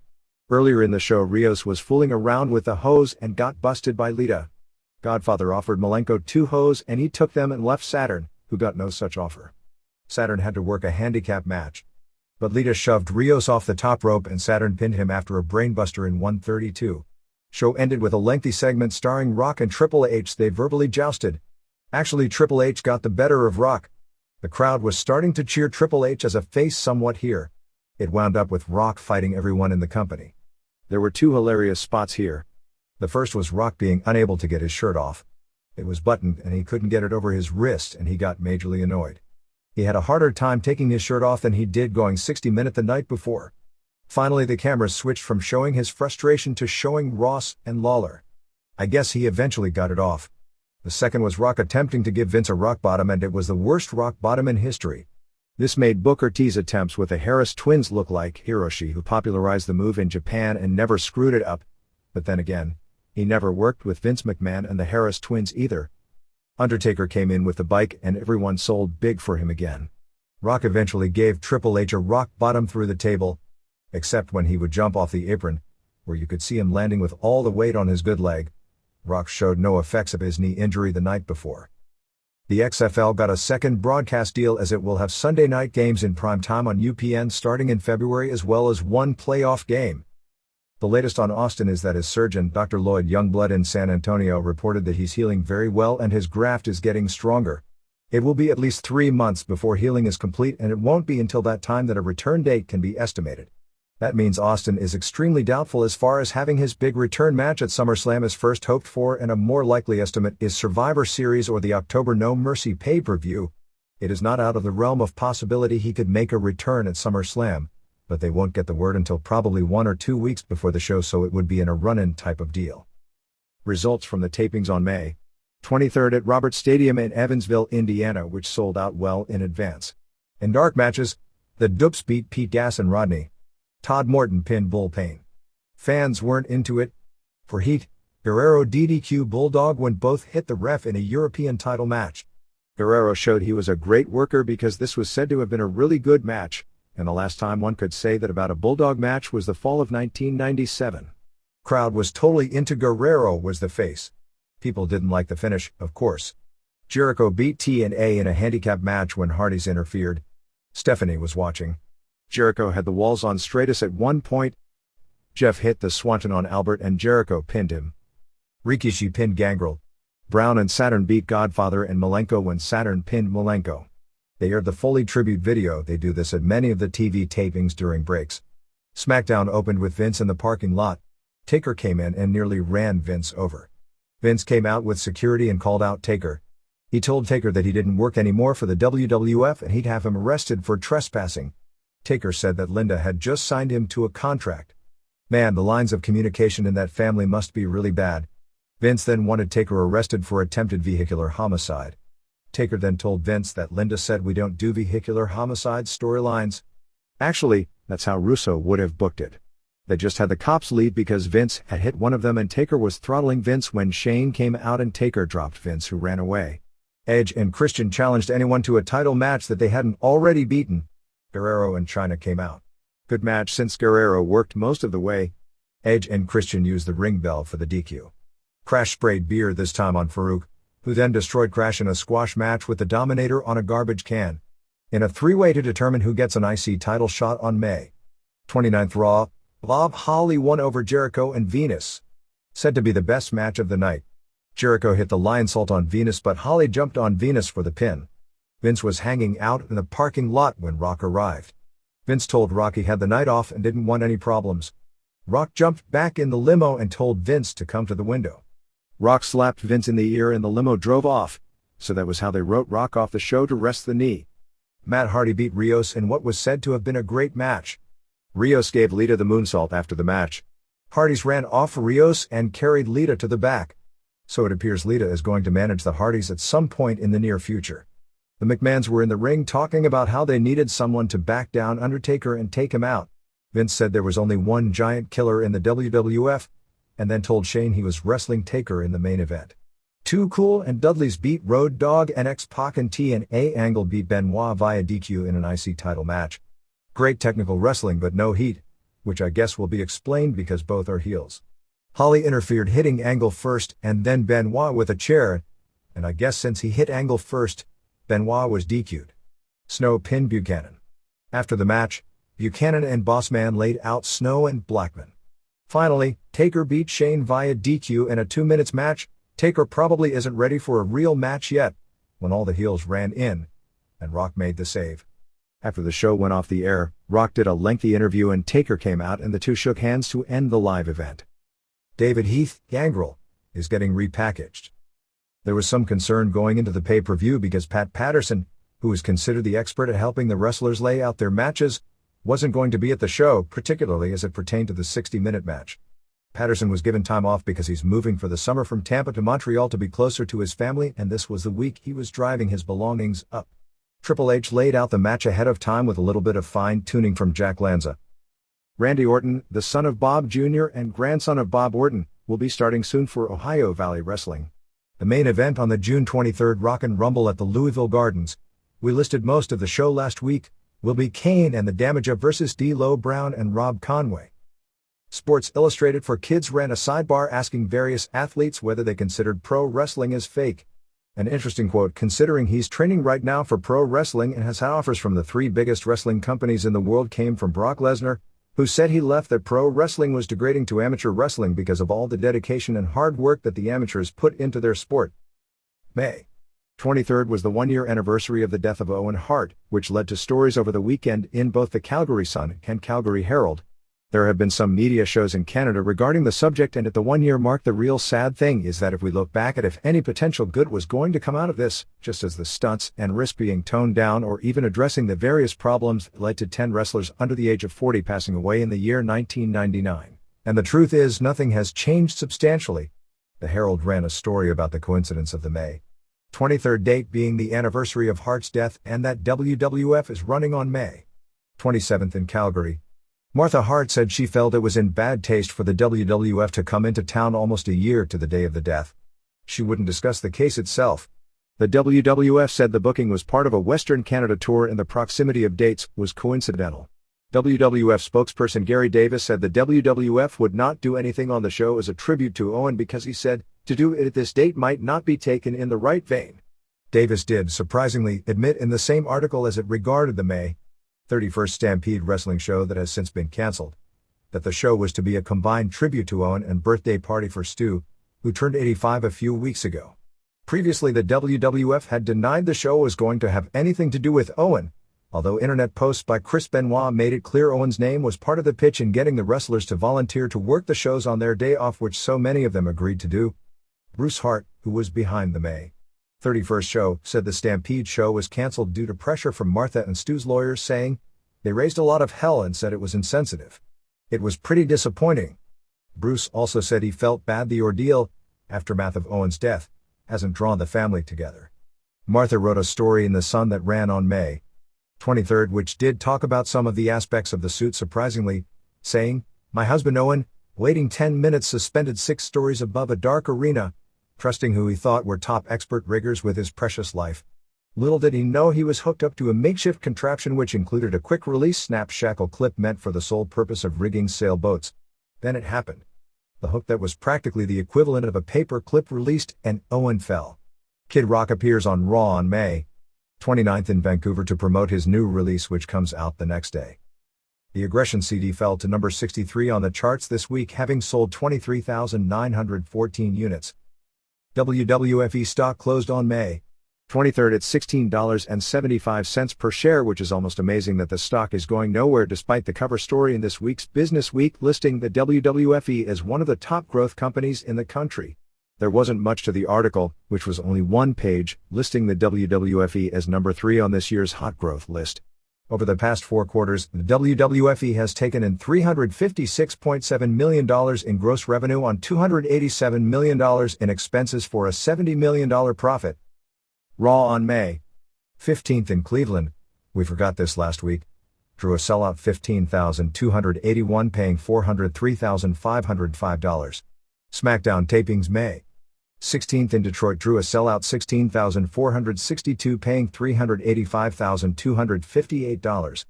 Merchandise for the SmackDown taping in Detroit and Raw show in Indianapolis, which were the only events promoted this past week aside from the pay-per-view, was $267,598, which was $8.90 per head, which is one of the better merchandise weeks in recent memory.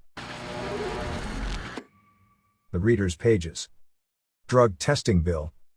I was disappointed to see you devote so much verbiage to propose legislation that is highly unlikely to be approved, and even less likely to be deemed constitutional if challenged in court, and I have no doubt WWF or WCW would do so immediately. Contrary to statements you have made in the Observer, the Supreme Court has never rubber-stamped government-mandated suspicionless drug testing. In fact, the court defines urinalysis as an unreasonable search in violation of the Fourth Amendment. They have upheld this procedure only in cases where they have found an overwhelming state interest so great it overrides the individual's constitutional rights. So far the court has found such circumstances only twice, in 2 v. Von Raab 1989, and Veronia v. Acton 1995, upholding drug testing for U.S. Customs employees and for student athletes respectively.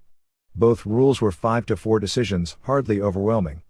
More pertinent, however, the Supreme Court in 1997, Chandler v. Georgia, unanimously struck down a Georgia law mandating all individuals running for political office to submit to a drug test. They found no compelling state interest to approve such a law.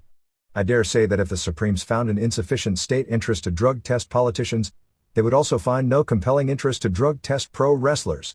Since drug testing in the NFL and other sports and instituted privately by the league, constitutional issues are not pertinent. Since Libus bill proposes drug testing by state officials, the Fourth Amendment is relevant. The Fourth Amendment protects individuals from unreasonable searches and seizures by the state. It says nothing about such searches by private individuals. Paul Armentano, Richmond, California. Response from Dave Meltzer. While I agree and stated the bill has little chance to ever pass, my point was to point out there is a major problem and explain that the opposition of, not a solution because no such thing exists, but proposing real changes to make an attempt to correct some of the problems, would still be opposed by everyone in the business and for fans too in the business itself to examine the real reasons for it. It couldn't be said in one page. Second, there are already drug testing precedents set. Boxers are drug tested in many states because of government-imposed regulations. Wrestlers are already, by law, drug tested in Oregon. Whether the Supreme Court would uphold those laws if the promotions went to court over them, I don't know because there are so many factors specific to wrestling that make any previous rulings on drug testing not applicable. That wasn't my point to begin with. My point was the law as well as more attention being paid to monitoring wrestlers for heart conditions and concussions, which would be opposed almost universally within wrestling, upon further thought, are probably the best thing for the industry.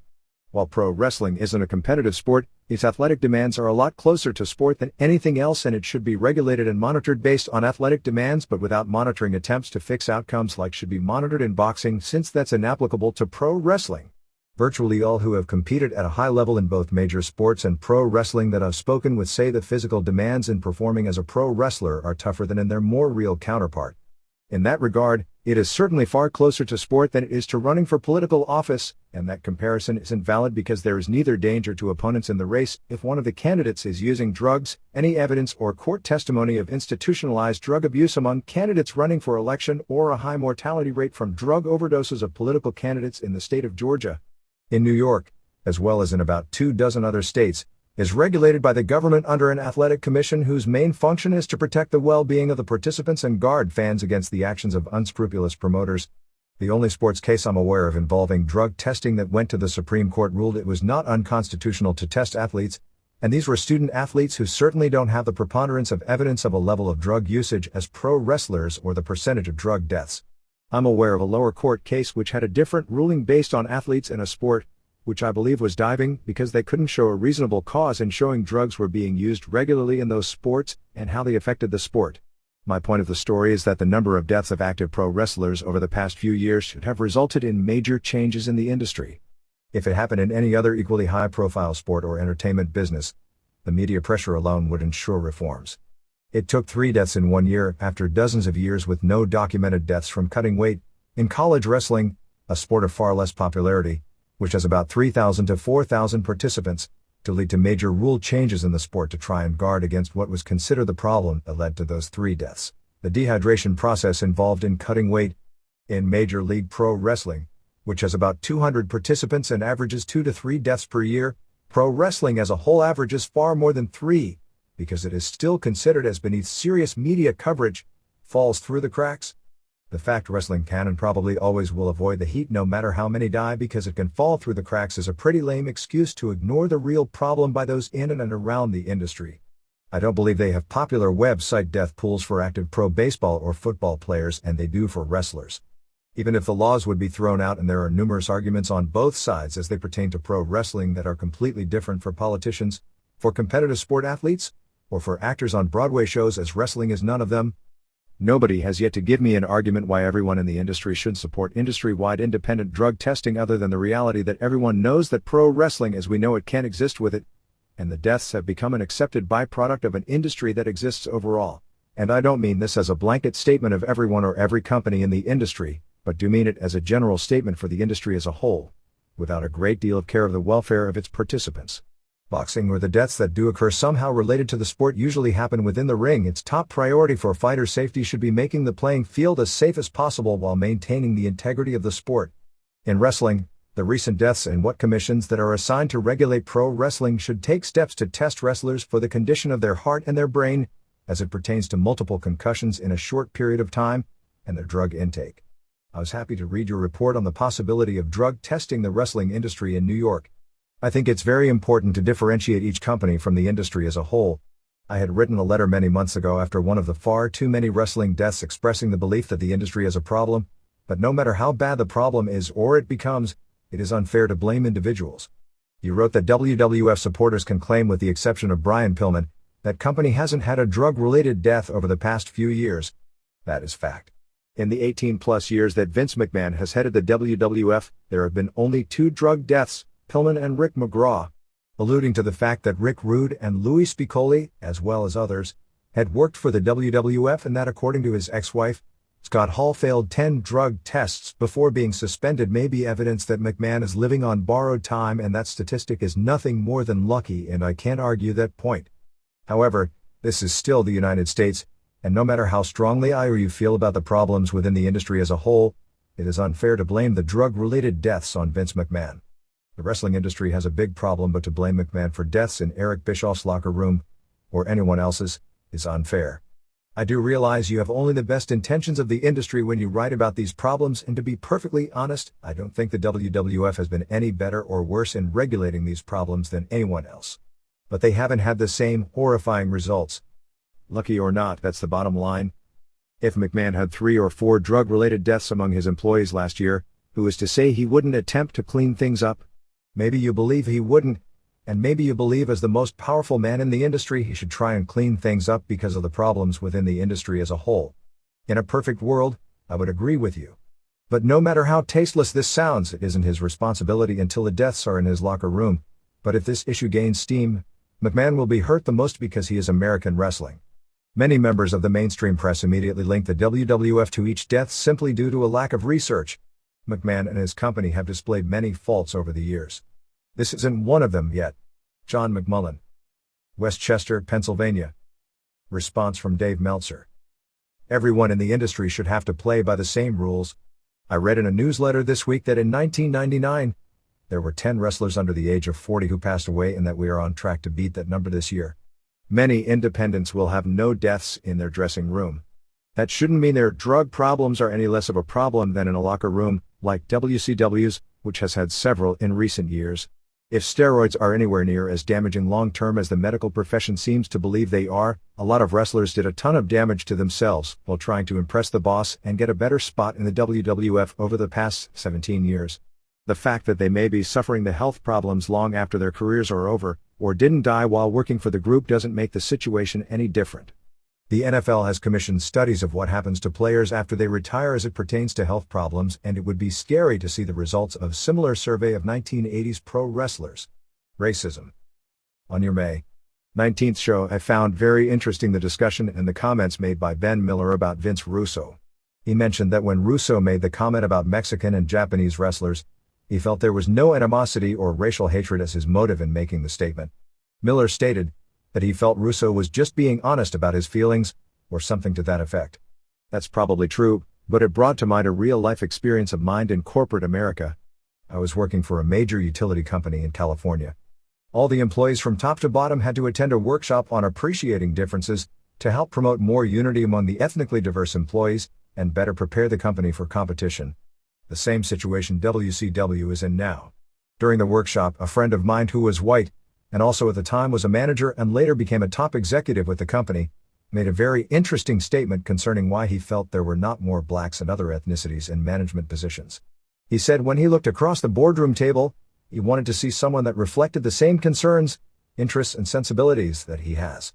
That is what gave him a certain level of comfort, and frankly, he didn't see that in most blacks and other minorities. Keep in mind he was an extremely nice guy that treated the employees under his management very well. Also keep in mind that I didn't sense any animosity or racial hatred as the motivation behind his statement. It was just how he honestly felt. Nevertheless, that having been said, he was still wrong, just as Vince Russo's statement was wrong. These men may not be members of the Ku Klux Klan, or even maliciously blatant racists, but those statements do reflect the mindset that leads to discriminating against people based on race or ethnicity. I don't feel it should be dealt with the same severity as comments made that have true racial hatred and animosity as their motivating factor. But there should be some accountability, and some educational process implemented to allow these people to grow and mature. Wrestling, for better or worse, reflects some of the good and bad aspects of American culture. Part of the culture is racist. Instead of capitalizing on the racism that exists, promoters should learn to appreciate and embrace the cultural diversity that exists in their companies and in the culture. By doing so, they can expand and increase their viewing audience by providing more of a variety of stars in their televised product. By opening the way for more ethnicities to become part of the management and executive infrastructure of the utility company, we were better prepared to service and market to the diverse ethnic population that exists in California. In theory, it would seem the same thing would be possible if the wrestling companies today adopted a similar attitude. Logic would dictate that opening doors, instead of closing them, would be better for business all the way around. Charles McClellan, Los Angeles, California. History. Luthez didn't lose the NWA title to Dick Hutton by a countout. Hutton beat him with an abdominal stretch in 35-15 of a one-fall no-time limit match. Joe Stegger's loss to Strangler Lewis in 1920 was not a shoot. Thez book is not accurate in any way in regard to history not dealing with Lou himself. Steve Yohei. Montebello, California. Canyon. I read almost in shock Jim Ross comments last week about how he thought the Chris Canyon bump was classless. In all my years following wrestling, that comment from Ross was one of the most deplorable comments I've ever read. To use the death of Owen Hart to take a cheap shot at WCW is not only stooping to new lows, it shows Ross' own lack of class. He criticizes WCW for running a big bump angle in the same building that Owen Hart tragically died in, yet the WWF were the ones who continued the pay-per-view and showed footage from the funeral against the Hart family wishes. Yet I guess that's okay.